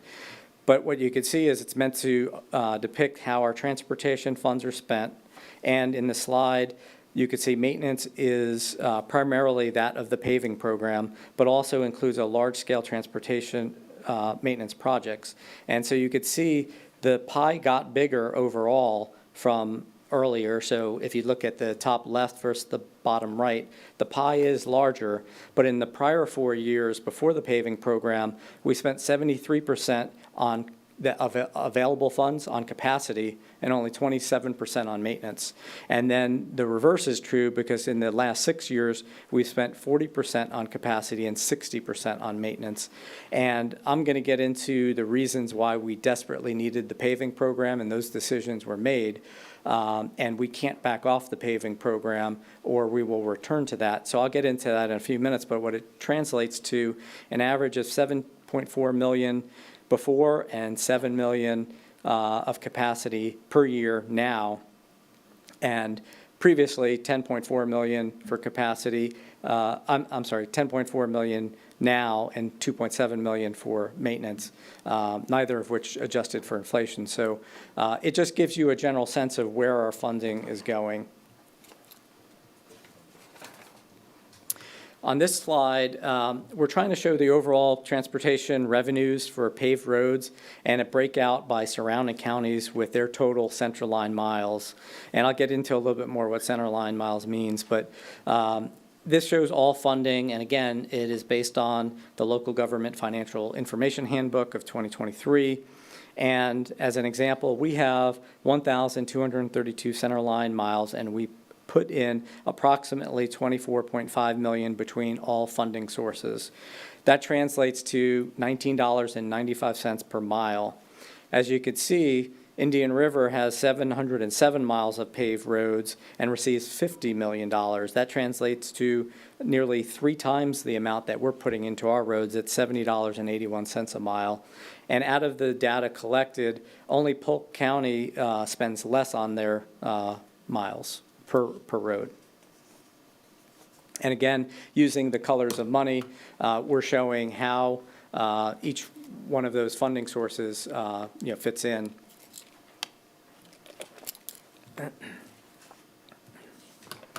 So now I want to shift to the revenue generating report. Again, I sent that earlier this week. And I am going to go through a couple slides giving some excerpts, I should say, but there are far more detail in the report that I had sent, and happy to answer questions today or interact with you offline to get into some of the details. So it was predicated and updated based on a 2014 board-driven Blue Ribbon Committee recommendation and my staff's 2022 version. We were asked by the county manager to dust it off, update it with the last 2.5 years of progress as well as setbacks. And so that is what you saw in your email. And it's important to note that no funding recommendations were adopted either time back in 2014 or in 2022, which has made solutions more challenging and costly. So starting with the end in mind, there are 3 attachments to the report, and I have excerpts on the right side of the screen to kind of give you the summary. So the current PW transportation impact fee projects, there are 28 of them, and it stands at $11.6 million. This is for situational awareness, and I have a slide on impact fees a little bit later, so we'll get into that a little bit more. PW's 2025 budget submission with some critical changes of unfunded critical needs listed 182 projects and $252 million that we need. And that, the way we looked at it was if we should or could execute within 5 years. And so it's a subset, if you will, of the larger unfunded infrastructure list, which is the third one on the bottom. And that shows that there are 299 items at $2.2 billion of backlog. That's money today that we believe is needed that we don't have a funding source to address. And so once again, the list, similar to what I said a moment ago, has some critical updates, but it was what we prepared last year in preparation for the 25 budget. And as we are working through our 2026 budget, my program managers and I we'll dust it off, we look at the Space Coast TPO list, we look at all different things, and then we update it with maybe new projects. Maybe there's projects we funded over the year, but at 2.2 billion, we're in the ballpark. It's not going to go substantially down. Possibly will inch up as we add additional things. So every time we get a call from a constituent and they say we want something, if it's not on our list, it eventually makes its way to here. And so that continues throughout the year. And in addition to inflation is the reason why this number is significantly higher than the last time I briefed this. So again, we will be working on a revision as part of budget development. This list contains the projects we are aware of and that require funding for either capacity, failing, operational needs, et cetera, as well as projects where we were requested by the public. In other words, it's not an all-inclusive list. There is no funded evaluation process that we have within Public Works other than the paving program where we go out and we look in storm pipes and we look at failing conditions within our buildings to kind of develop this. This is other than transportation numbers, which the Space Coast TPO goes out each year and determines traffic volume. Everything else is really generated and predicated based on what we've been asked to do over time, and we just collect it on a list. So bottom line, the overall backlog exceeds 2.2 billion. Capacity is 1.2 billion of it, and nearly 500 million is just the Wickham corridor alone, which has feasibility and affordability concerns given how built out it is. But again, when it comes to capacity, those numbers are ran every year by Space Coast TPO. We then look at the volume of the road and determine what's nearing capacity, what's at capacity, or what's over capacity. And in addition to that, the report starts out by defining capacity as opposed to maintenance, and then it provides a fairly comprehensive overview of where our major sources of funding go and their limitations as depicted in slide 6 from my presentation a few slides back. And it also addresses transportation impact fees, which I will summarize over the next couple slides. So transportation impact fees. So this color map was created this year to try to help with not just what the impact fee boundaries are, which are the different colors, but then where your commission districts line up. And as you could see, they overlap, and some commission districts span multiple impact fees. So it's important to note up front that my department spends the impact fees, or at least a portion of the impact fees to be allocated by going through a TIF committee, and then we recommend approval of funding, and the board ultimately approves anything that we tap for impact fees. However, planning and development oversees the program, and they'll be providing some additional context in addition to what Billy had provided to the board just recently as far as the history and what we could do with impact fees. I'm mostly focused on, once we have the fees, where they could be used. So, we currently have 11.6 million, as I mentioned, in allocated funding towards projects, which is in Appendix A of the full report, the revenue generating report. What this shows on the right-hand side is that there is 15.9 million of unallocated funding across the 5 benefit districts, and each year, on average, we're collecting $10.5 million. So again, the benefit districts are mapped by color. Funds must be spent for capital or transportation capacity improvements within that benefit district only. That means a large portion of this is untapped until we have an affordable requirement. And I'm going to get into that in a moment. But to be clear, the 15.9 million is the balance available that planning and development sees. It's effectively what is left in the kitty. When we have a project, we go to the impact fee committee and request to take money out of that. The TIF funds, or transportation impact fees, because there's numerous TIF acronyms, are insufficient to pay for the cost of level of service capacity improvements to the road system, even if the fees were increased, as $1.2 billion is the backlog for capacity today, not in the future, but today. So where there are opportunities present itself, though, are on smaller projects. We have additional congestion or safety improvement projects totaling $63 million. And so where we could find a $500,000 project or $1 million project, we will look to use these funds. But if you see, South Beaches only has $746,000 in there. The two largest are North and Central Mainland districts at over $5 million, and South Mainland has $2.5 million. And the reason for noting that is, you'll see more on the next slide, but the locations where we need it most is where we have the least amount of impact fees. And that's, as an example, the city of Palm Bay is within the South Mainland Benefit District, but much of it is incorporated, and they have their own impact fee program, and they collect it. It's only the unincorporated areas that we collect. So increasing impact fees is not elaborated in our revenue generating report for these reasons. It is not a panacea to solve our capacity challenges, but with increasing it, with looking at the current boundaries and possibly expanding or changing them, it could be more useful to us. So this slide is to show the roadways that by capacity and by district.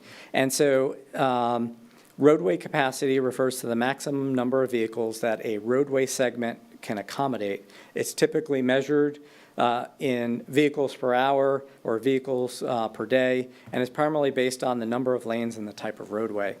Each year, as I mentioned in the last slide, the most recent traffic volume data is provided to us by the Space Coast TPO, and the current available data that we have is for 2023. Staff evaluates and compares the latest count data to the capacity of each roadway, and then comes up with what you see here. So the map shown depicts the locations, and we've identified roads that are nearing capacity in red, overcapacity in black, and roads that we're monitoring in blue. So the current data reveals that there are currently 11.4 miles of county roads that are nearing capacity, 2.3 miles that are over capacity. There's also 6.6 miles of county roads that are being monitored for capacity concerns. This is where we've seen fluctuations year to year from the count data, and in some cases they were nearing capacity and now they've kind of retracted, but because they were close enough to the threshold, we're continuing to closely monitor it, as the thought is we want to try to be ahead, not behind on some of these areas. So again, the total cost for this is $1.2 billion. And as explained in the previous slide, North Mainland and then Central Mainland have the most funds available, but you'll notice it's not where the greatest capacity needs are. North Mainland, really, we only have Grissom Parkway, which we're monitoring because it had retracted or receded from nearing capacity. South Mainland has one of the lesser pots and has the most things that we have to do. So it's just really not practical the way the impact fees are structured and set up to leverage them on any of these projects, because there's really not a $500,000 capacity project out there.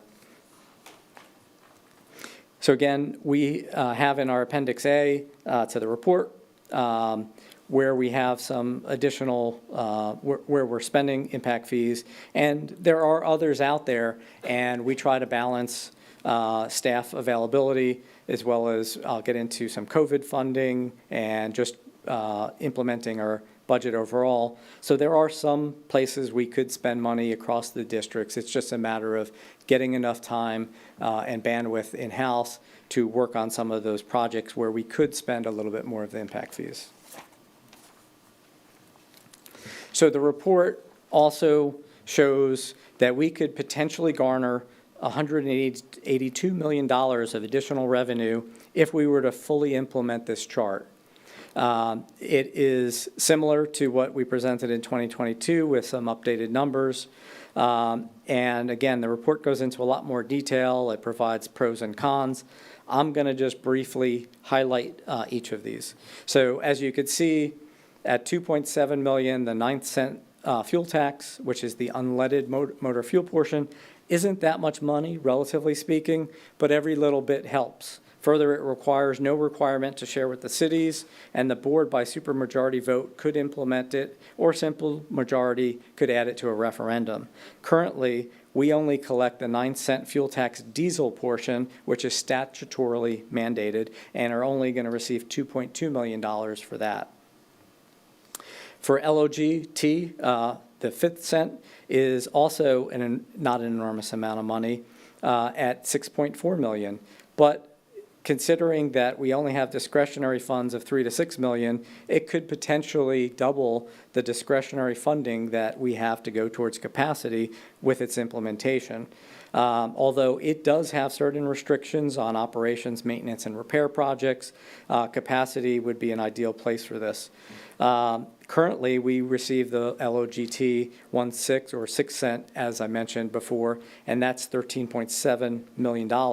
But again, as I mentioned, $5.4 million goes to debt service, $3.5 million is dedicated to the paving program, which then leaves us very little discretionary money out of what we receive.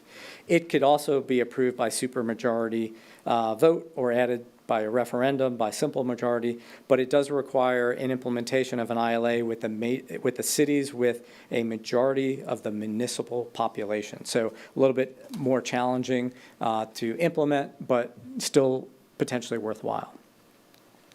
The Charter County and the Regional Transportation System discretionary sales tax is on goods and services purchased within the county. It has, as you can see, the largest potential to generate funding depending on the rate that's implemented. So for example, at 1%, the county's cost share would be $103 million a year. It requires a simple majority to be placed on a referendum, can be used for broad transportation needs, and could last for 30 years. However, it requires public hearings, negotiations with the city, and approval by the Florida Legislature's Office of Program Policy Analysis, as well as a government accountability and certified public audit in order to implement. The local government infrastructure discretionary sales tax is also on goods and services. It has the second largest potential to generate funding, but is limited to only 0.5% because, as you're aware, the other half goes to Sorrel currently. Implementation and limitations are the same as the Charter County and the Regional Transportation System discretionary sales tax.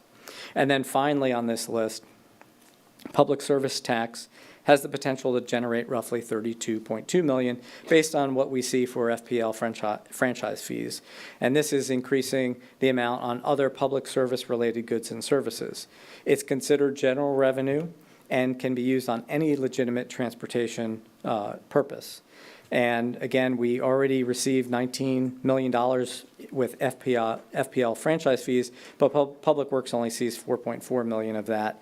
This is one of the easiest to implement because the board can adopt this by ordinance through a simple majority, and there is no requirement to share it with other municipalities. So this chart is meant to just show that with all of that funding, which I recognize, may not be something that the board is willing to go with, but we could solve our backlog challenge, and that's really what this is meant to show. So when you look at the revenue generating report, it depicts our current capacity and maintenance funding shortfalls and how that continues to grow through inflation. And this shows that if we implemented all of it, we could solve it theoretically in about 13 years. As previously mentioned, this is based on shortfalls in the list today and doesn't envision additional projects that we may add this spring or in subsequent years, but it's again meant to show it juxtaposes our overall transportation shortfall of $2.2 billion and adds what it could look like if we received all of that potential revenue. Again, I recognize standing up here, it may not be realistic for the board to support any of it, but if you did, it could help tackle our transportation issues if we started now. We don't know yet how much we can mitigate, but we continue to look at things like turn lanes, intersection improvements, expanding ITS, which I'm going to discuss later in the brief. But at the end of the day, that continues to kick the can down the road of our capacity shortfalls. It buys us some time, but we can't buy our way out of it through mitigation. And so at some point, we need to face the reality that this is something that we need to figure out how to tackle. So not depicted here, but is lightly mentioned in the report, is that additional staff, capital equipment, and other resources would be needed to take on any significant amount of money, not even if we get the full amount, just to take on millions. We would need to have additional engineers, inspectors, contracts types, finance, other administrative and oversight. And it's impossible to really put a number on that because I need to have direction from the board which projects out of the $2.2 billion, what's their complexity, what's their dollar value. As an example, 4 $250,000 projects are far more labor intensive than one $1 million project. So I'd need to know that where the board is leaning to be able to say what labor and other resources I would need, but I wanted to make sure you realize existing staff could never implement something like this. So, and then we're also, maxed out currently trying to address our current obligations and suffer from an 18.5% vacancy rate. So as a key parameter and part of the success of the implementation, we would recommend a phased approach to properly staff up, expand, plan, design, and then execute. As such, if the board wanted to do this, we would get with each commission district, provide our recommendations, get your feedback, at least for the first 5 years of what the right combination of projects are. And then for multi-year or multi-district projects, we would come to the board.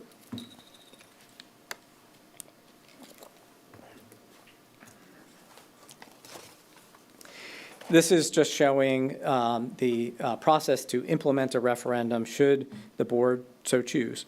So I mentioned that the board could, by supermajority, add the 9th cent and LOGT tax collection, although the LOGT does require an ILA to institute either the discretionary sales tax, surtax, or public service tax. The board could send it to referendum, and then we would need legislative intent this month in order to work towards the ordinance.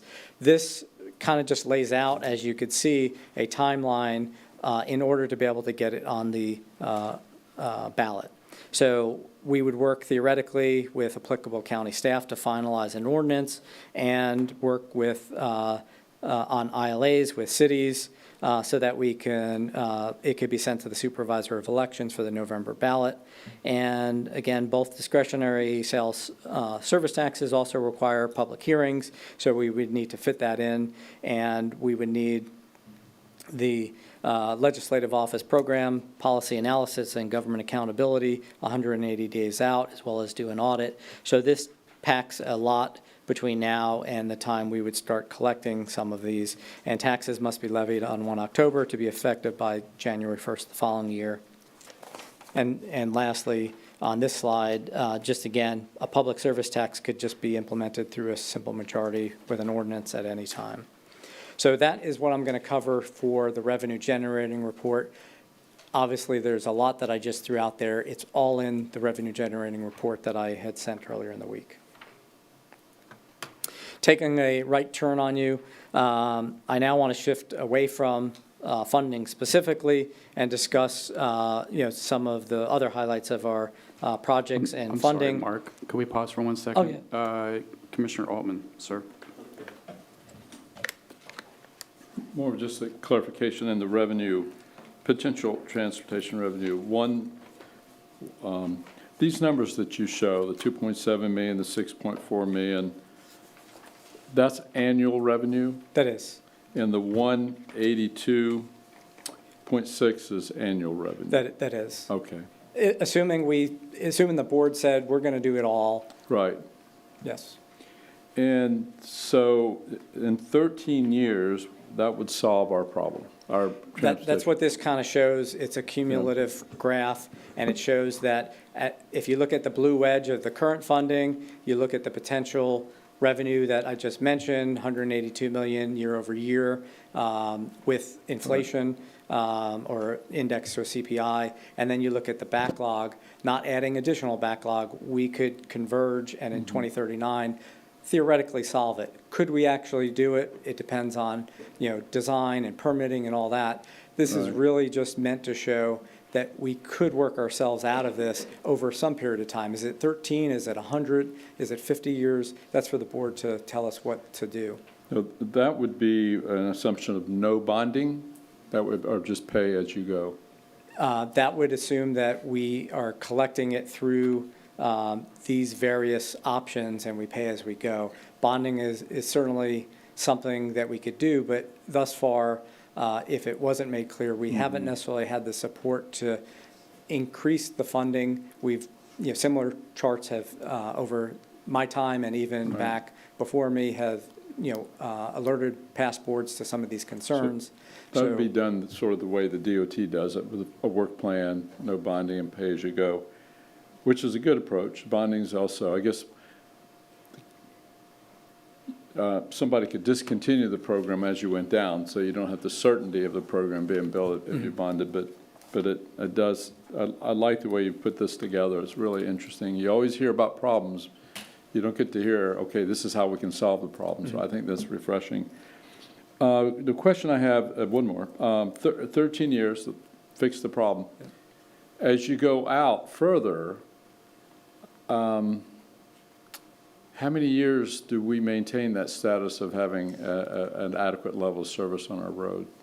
That is, extremely hard to venture because, as I mentioned earlier, every time we get a service call from a resident, there might be another looming problem that we don't know about. Another road might go over capacity. So we just tried to take, snap a line today and say if it was only today's problems, it would take that 13 years.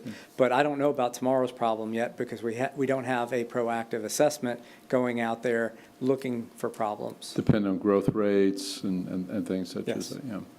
Could I ask, as a follow-up to his, just real quick, but we have done scanning of the roads, right, where they've done an assessment? Yes. I think the prior board. So to answer that question, I did highlight it before, and I'm going to get into it during paving. The only place we really proactively look at is we do an assessment for paving about every 4 years with a third party.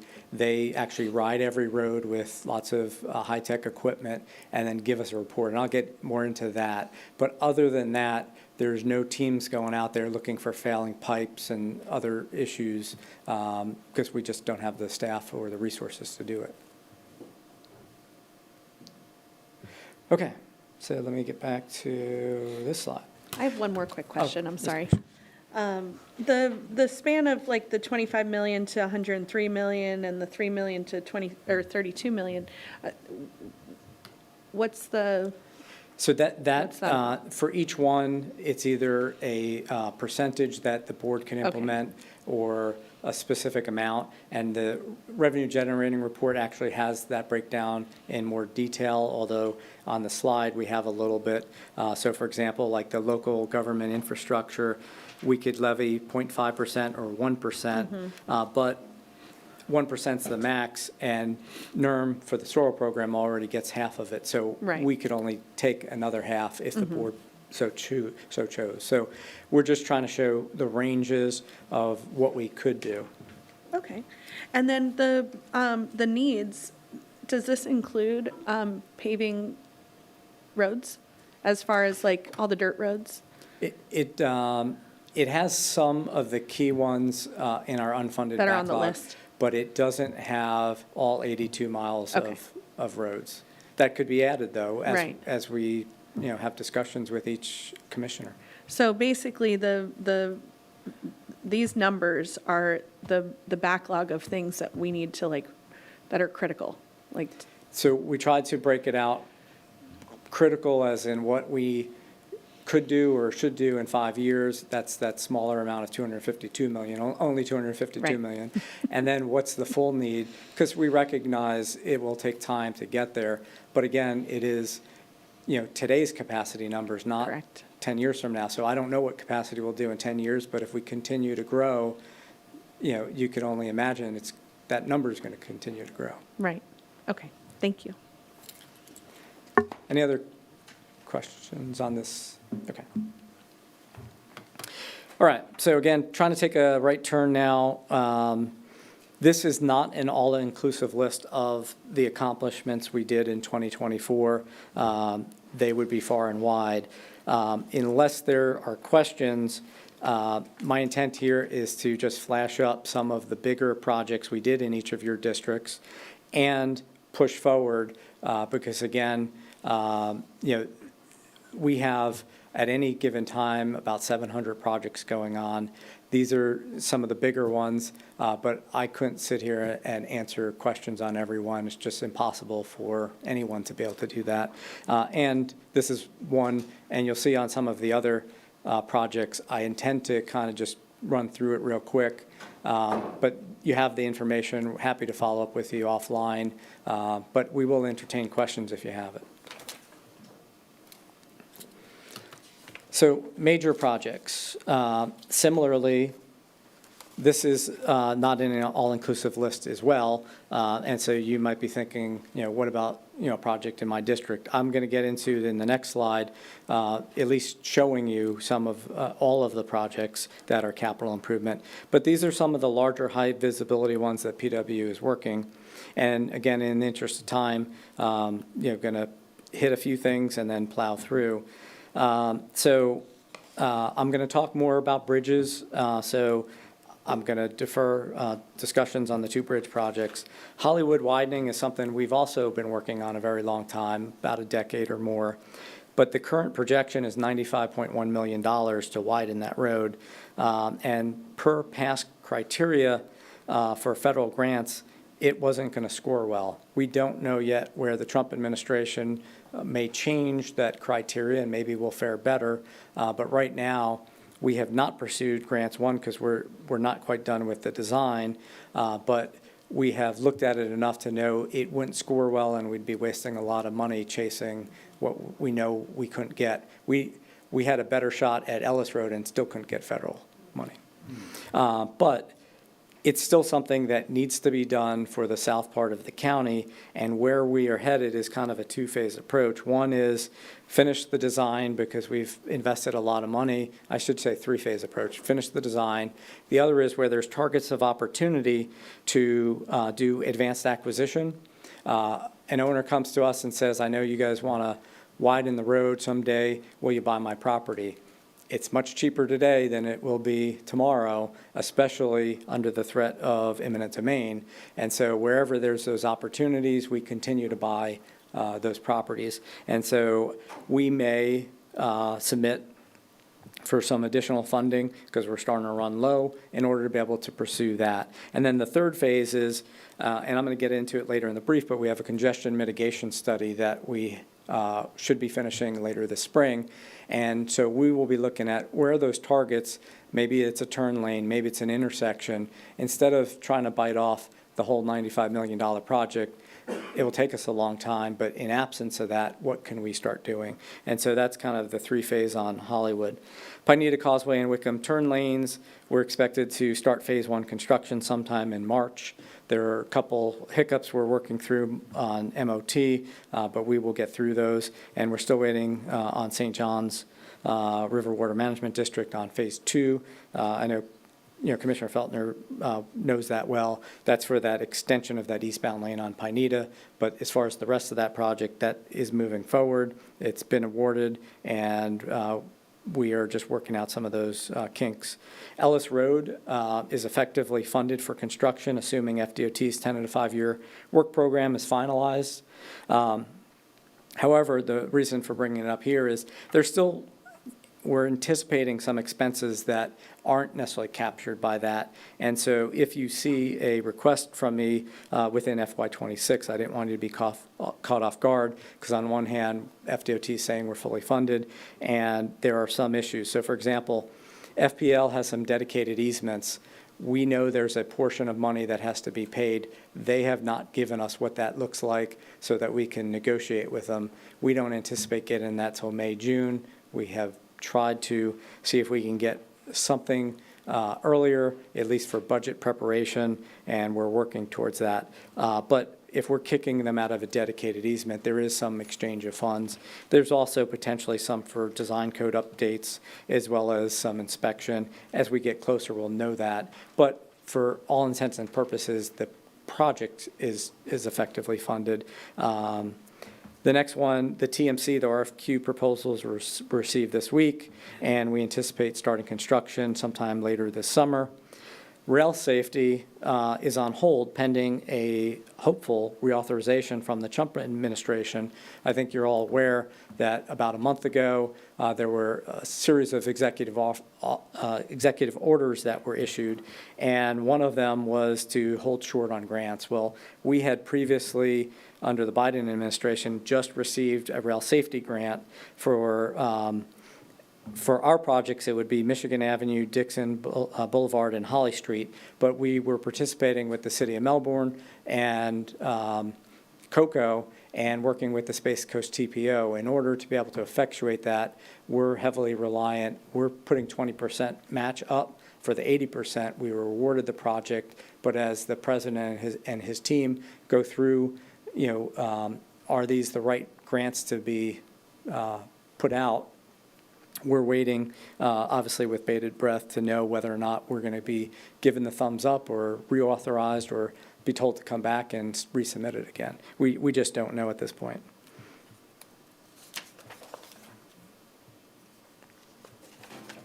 So I mentioned that I have that I was talking about some of the key projects. This is the capital improvement projects that is in our FY25 budget, but I wanted to link you back to slides 4 and 5, where I noted that we have $67.6 million of projects. And over the next several slides, I could painfully go through each one. There's 100 of them. I'm not. I will just, say that if you have questions or concerns, this is where that big amount of money is going to, and happy to answer them today or offline. And you could see by it's sorted by district, program name, project description, funding source, and then the cost. Each March, as I mentioned or alluded to, we review projects, their status, we true up their costs, projections. Sometimes it's a matter of we've only partially funded a specific phase. Maybe we're ready for the next phase. We've also have inflation changes, and so we will relook at this list when we're resubmitting our budget, and we will submit a new one for FY26. But a bunch of these projects are many-year projects, and so it will go, it will be this list plus some modifications. And it's also important to note, while I have multiple pages here of capital improvement projects, there's about 600 or more maintenance projects that I'm not listing here, and happy to send each commission district their what those are, but very hard to be able to pull together, and that's on top of just service calls and other things that our great team does every day. So again, there's lots of slides here of just various projects that we're doing, and that's where a lot of our money is going.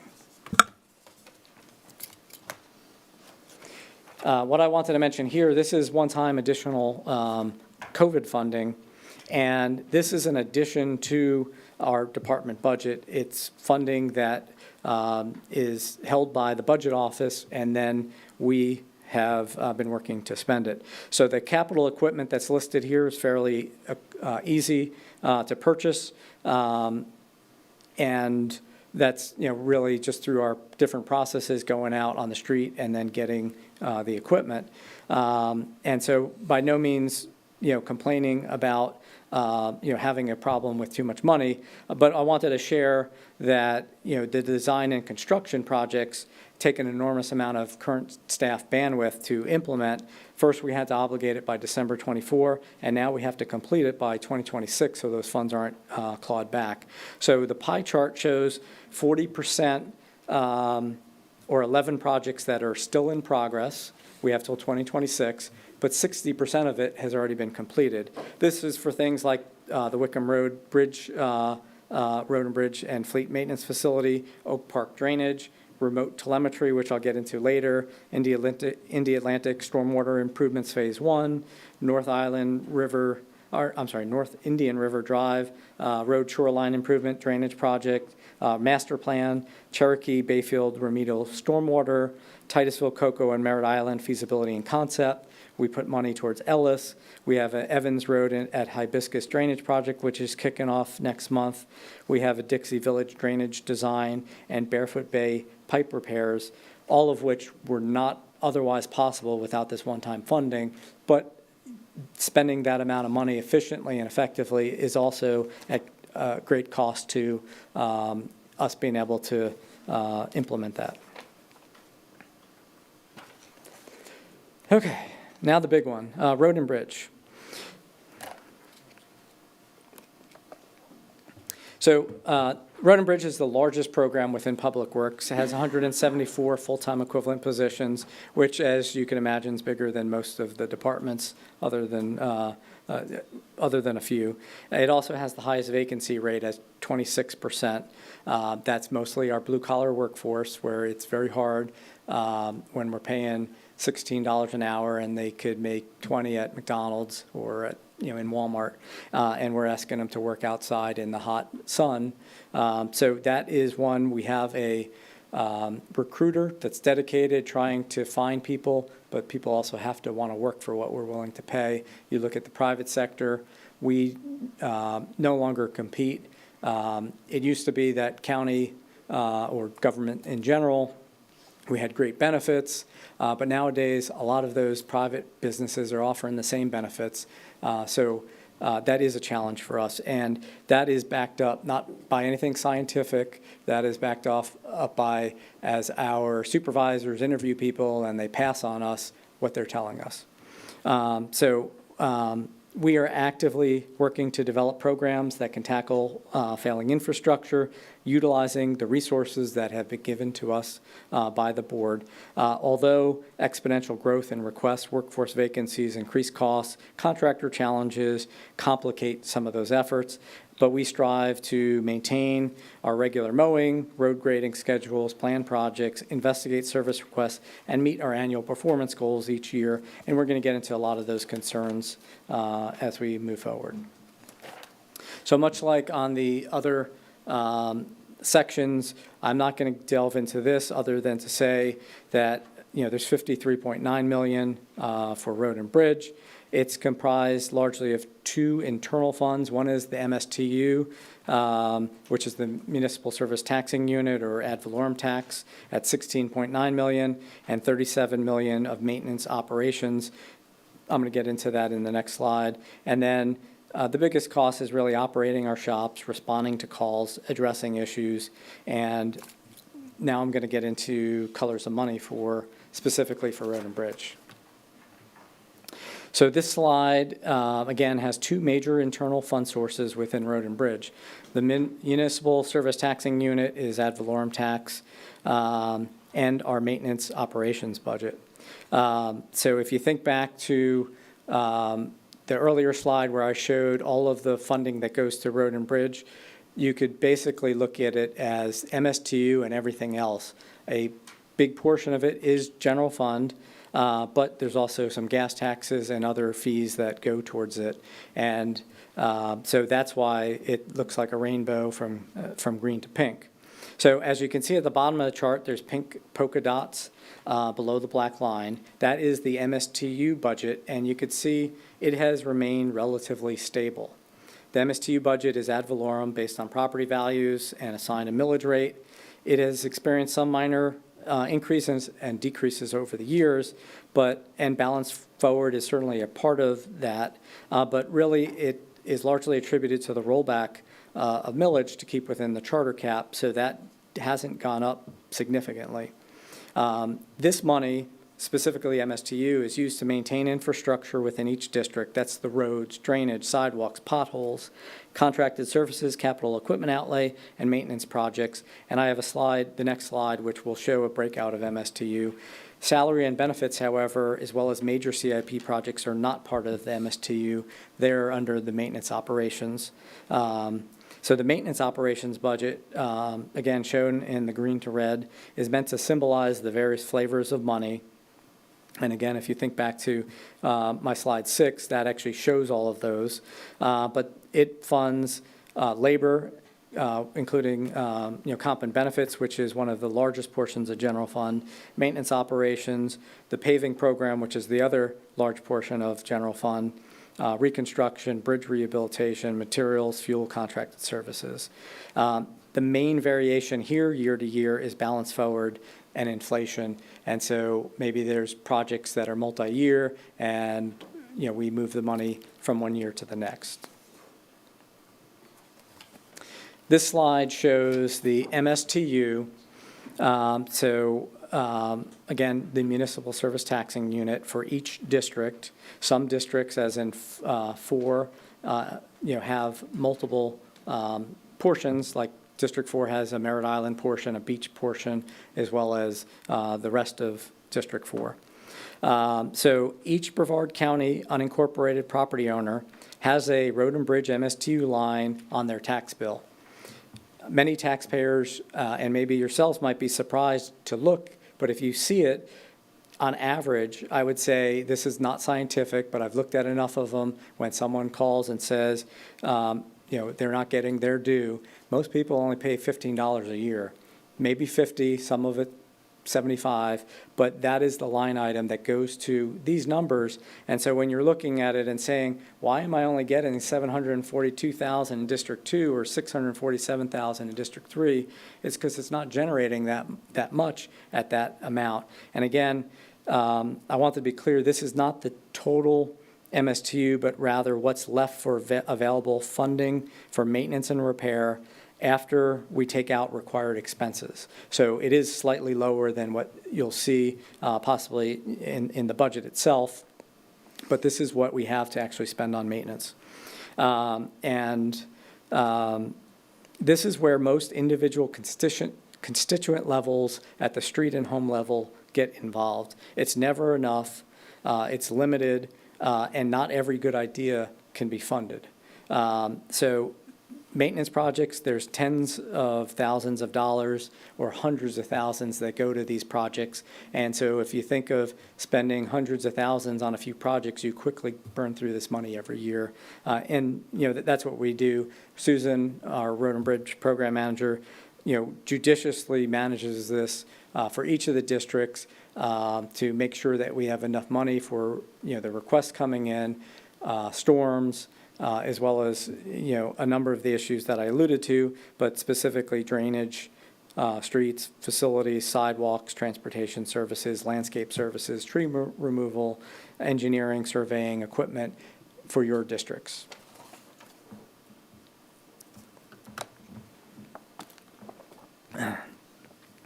This chart just shows the primary commodities purchased by road and bridge projects and the increases.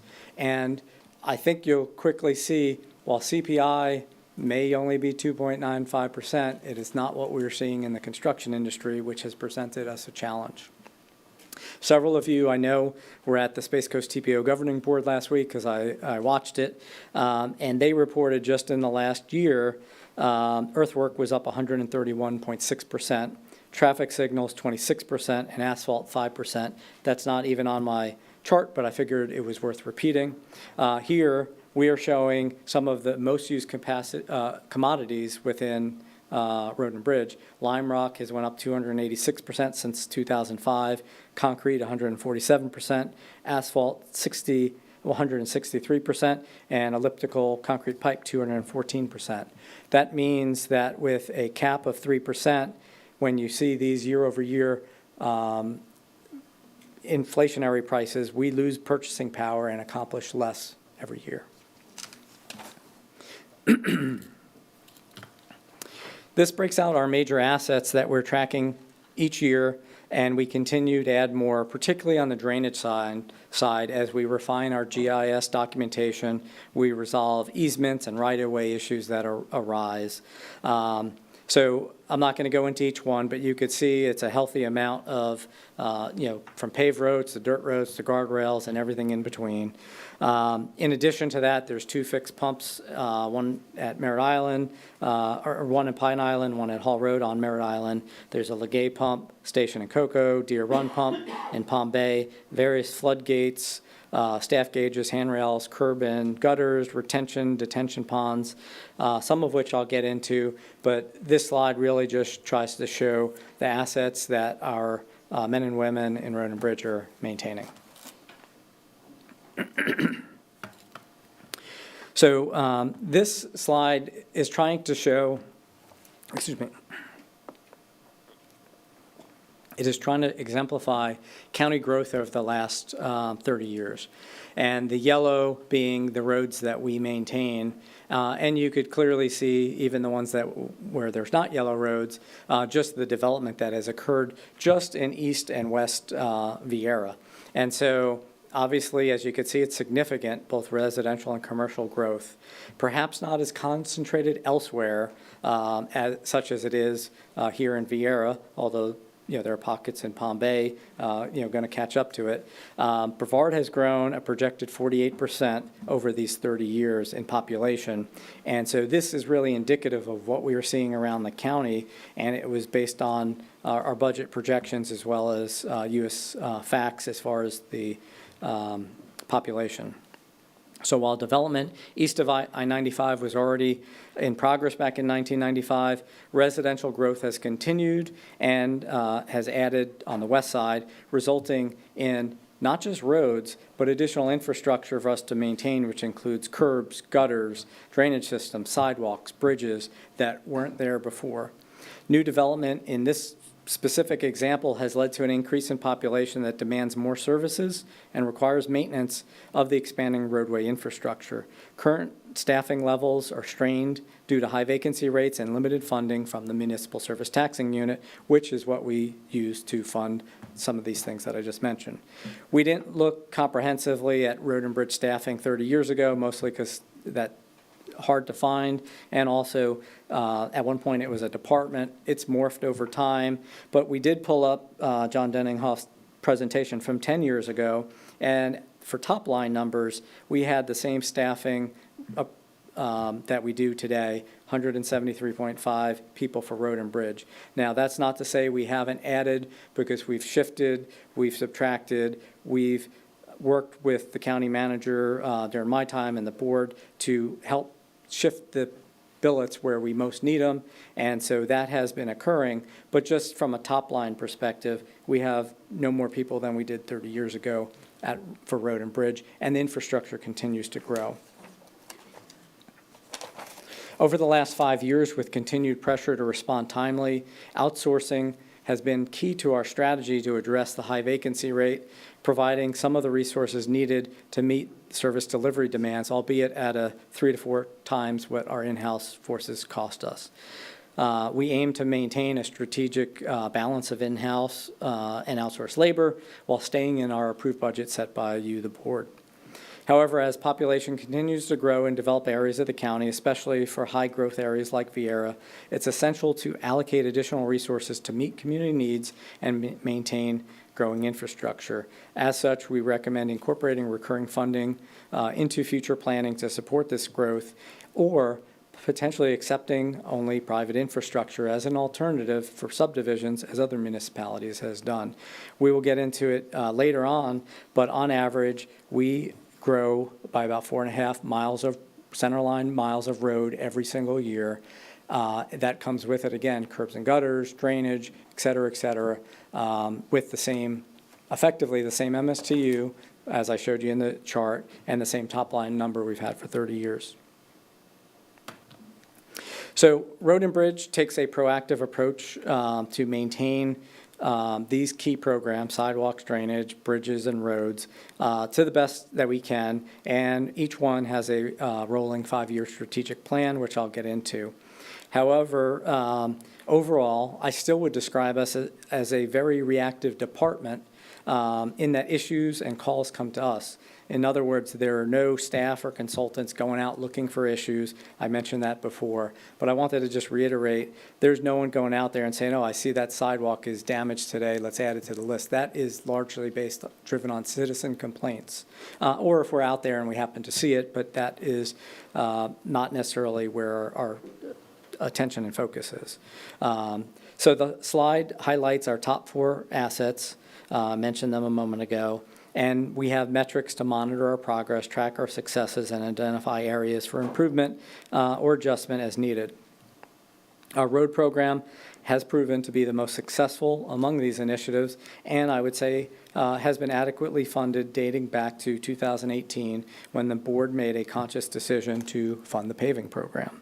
The other programs have made great strides, but you will quickly see as I go through this slide deck, face similar recurring funding shortfalls.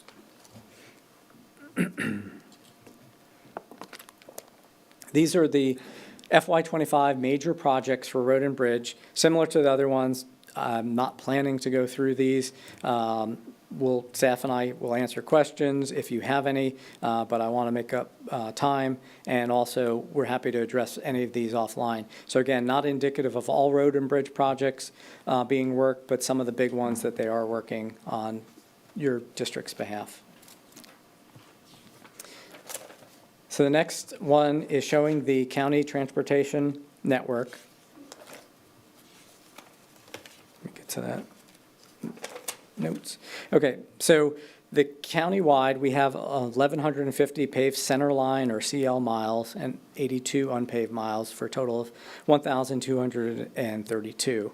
However, from a maintenance perspective, center line miles is an industry standard, which is very misleading. It's the number of miles in length along the center line, regardless of the number of lanes. So if you just have 2 lanes, you'd actually have double the mileage. However, there are many multi-lane roads, turn lanes, et cetera. And so to give just a better perspective, you would have to drive from here to Windsor, Connecticut and back. That's how much our road and bridge program is maintaining within our county via I-95. So typical multi-lane roads like Wickham, Fay Boulevard, St. John's Heritage Parkway, Sarno, Evans Road, Aurora, they have shorter pavement life cycles. They're much more expensive to maintain than our local roads. They require special milling, more expensive friction course. And so I just wanted to lay that out, that not all roads are created equal, and we have a lot of inventory. And the pie chart shows the breakout of paved on the top and unpaved on the bottom. As you can see here, District 1 has the largest number of unpaved roads. And I'm going to get into what challenges that presents us towards the end of the road and bridge section. Mark, I think we're going to need a break. Yeah, absolutely. Okay. All right. Let's take a 10-minute break. We'll come back at 4, okay?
quick.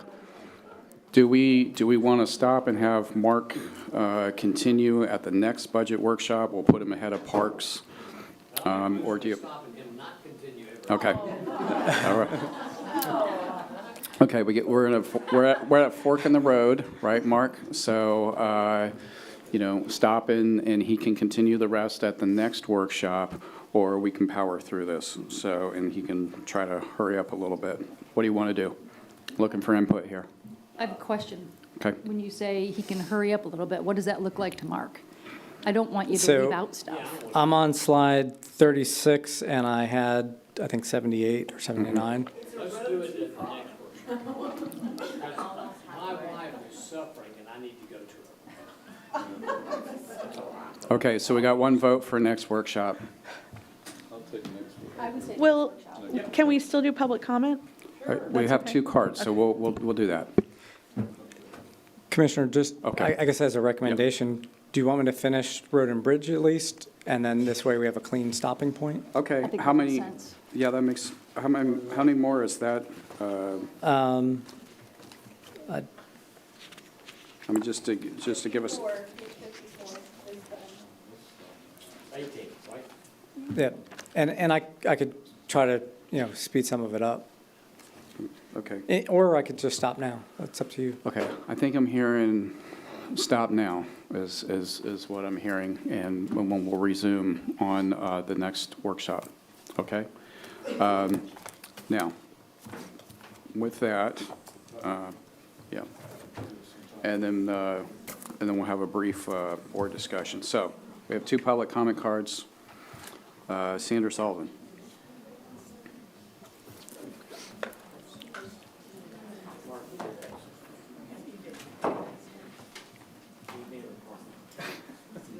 Okay, Sandra Sullivan, South Patrick Shores. So like last year, no public comment on individual presentations, even though better than last year, there was votes taken where there wasn't public comment in violation of state statute. My biggest concern on the presentations today was one, impact fees. One of the things that Mark said is we're not collecting impact fees from municipalities. So if you take Wickham Road, for example, a lot of that area is in the city, but it's a county road. The county's responsible. I also want to point out, we're dealing with sources of income. One of the things that was not on his potential sources of income was increasing impact fees for transportation. So in 2016, it was recommended to be a 67% increase on single-family homes. So let's put all the taxation on we the people, and let's not have developers, we the money, be responsible for their share of growth, right? Let's put it on the people. Developers also should not be exempt under affordable housing. Low-income housing, I understand it, not middle-income housing. I also want to point out that we should be looking at other sources of income. Yes, a county can collect impact fees for an incorporated city within its jurisdiction, but only if there is a formal agreement, an interlocal agreement between the city and the county outlining specific services for which the county can collect. I did a records request on what we are collecting for impact fees from the areas that we are providing fire service, West Malvern, Palm Shores, and another one. I got a records request back, the response back, no records found, no responsive records. So we're not collecting anything, but we're providing services in that area. I mean, we're just throwing away millions of dollars of potential revenue. And then there's embeds, right? There's a big line item that is dedicated that we could just, this is double dipping. So you get the CRA for Titusville, which is taking out tax increment, and then you're putting that same money to embeds. And you're taxing all of the county because $4 million in tax increment, there's no way you can come up with that number just for District 1. So that's taxation without representation. That was supposed to sunset 2016. That didn't happen. This little graph from a previous budget highlights an issue. 60% of land in Brevard County is not taxable because it's government land. A lot of that is federal land, right? So Turns out, I got some documents. This, Dana Blakely gave me this one.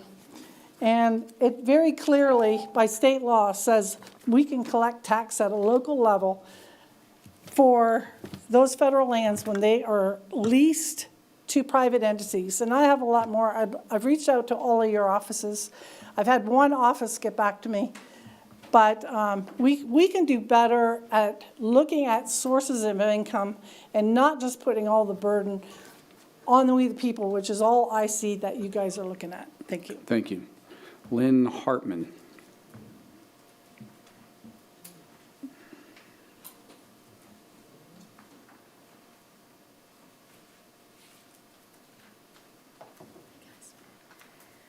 Hi, as you know, your commission hires the medical examiners, and you have 3 medical examiners. So when an infant dies suddenly, and there's no cause, they just don't know why, the medical examiner will have an autopsy and he'll write SIDS on it. And say, when he did his examination, he finds a small amount of alcohol in the system. That will definitely go right on the autopsy report because that speaks to the health of the child. But, and I've spoken with your medical examiners, a vaccine schedule is not attached to the autopsy. Although, unlike a small amount of alcohol, every vaccine could possibly have severe side effects, and even death. So it does speak to the health of the child. There is a CDC publication, the Center for Disease Control has a chapter online about how to conduct an autopsy on a SIDS patient. And it mentions on there that the immunization schedule can be attached. So, I'm not making this up. And it's something that the examiners could do. Now, when I talked to the examiners, they said, we can't attach that schedule because if we're not 100% sure that a vaccine caused the sudden death. But the alcohol didn't, and it was on there. So what I would request, could the commission formally ask your medical examiners, you pay their paychecks, to include the immunization record on an infant that has suddenly died and they have no idea what the cause could be. The benefits. This improved transparency will benefit public health. It will create statistics that will boost trust in our medical system. And the increased transparency would hardly cost anything. They could just ask the pediatrician or the parents for the record and staple it on. Thank you. Any questions? I think I got an email from you recently, maybe in the last day or so, about this. And so I'm curious about something. If an adult gets a vaccination and let's say for COVID or something like that, and then dies shortly thereafter, is that included in an autopsy? I don't know. I did call the state first, and I was asking them, and one of the state examiners told me, well, I can't prove. Yeah, that's what he told me. He said, I can't prove that the vaccine caused the blood clot. And he said that he gets a lot of requests from people in the state of Florida as to finding data, getting data on if the COVID vaccines were causing the blood clots or causing the heart attacks. And I reminded him that I believe it's a Dr. Cole with the FLCCC says there are staining techniques that can be done to see if the modified RNA spike proteins are in the heart. And then he sort of cut me off. So I couldn't get the state to move on it, but we in Brevard County could have it. It would also be nice if the adults, their vaccination was included. But the thing is, so many of the COVID adverse events seem like something plausible that could just happen to an adult individual, such as a heart attack or a blood clot. If we started with the infants and they just died from no apparent reason, at least we could have some statistics on that. Although, yeah, that would be great if the immunization schedule was included. I mean, I brought this. This is the Moderna insert. It's intentionally left blank. I mean, the public is hungry for statistics. We're hungry for knowledge, and we want to trust. We want to trust our doctors. So any transparency would just be lovely. Have you possibly talked to Dr. Zonka, our health department director, about this? I've talked to Mike, who's the manager in the medical examiner's office, and I talked to one of the investigators. I did send an email to the head medical examiner. He didn't write back, so. Okay.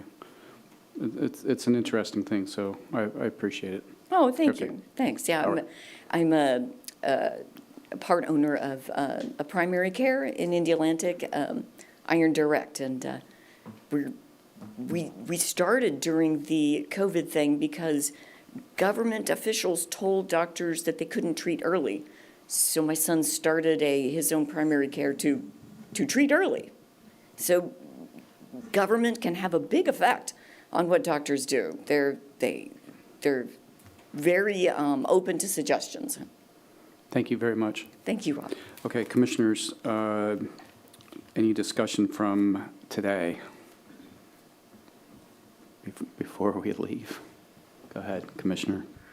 I just wanted to say thank you so much to Jill and Mark and the constitutional officers, but especially Jill and Mark. I mean, the presentations were very in-depth. All the questions that you answered, Jill and County Manager. And Mark, we didn't even get through yours yet. And I mean, this is truly gold for somebody like me that is, very interested. And so I just really appreciate all your hard work that went into this. So thank you. Any other comments from commissioners from today? All right, we're going to move into board report. Frank? I have no report. Morris? No report, Mr. Chair. All right. Commissioner Delaney? No report. Commissioner Goodson? None. Commissioner Atkinson? No report. Commissioner Altman? No report. All right, I think I'll just say thank you, everybody, for today, and we'll see you at the next one. Thank you.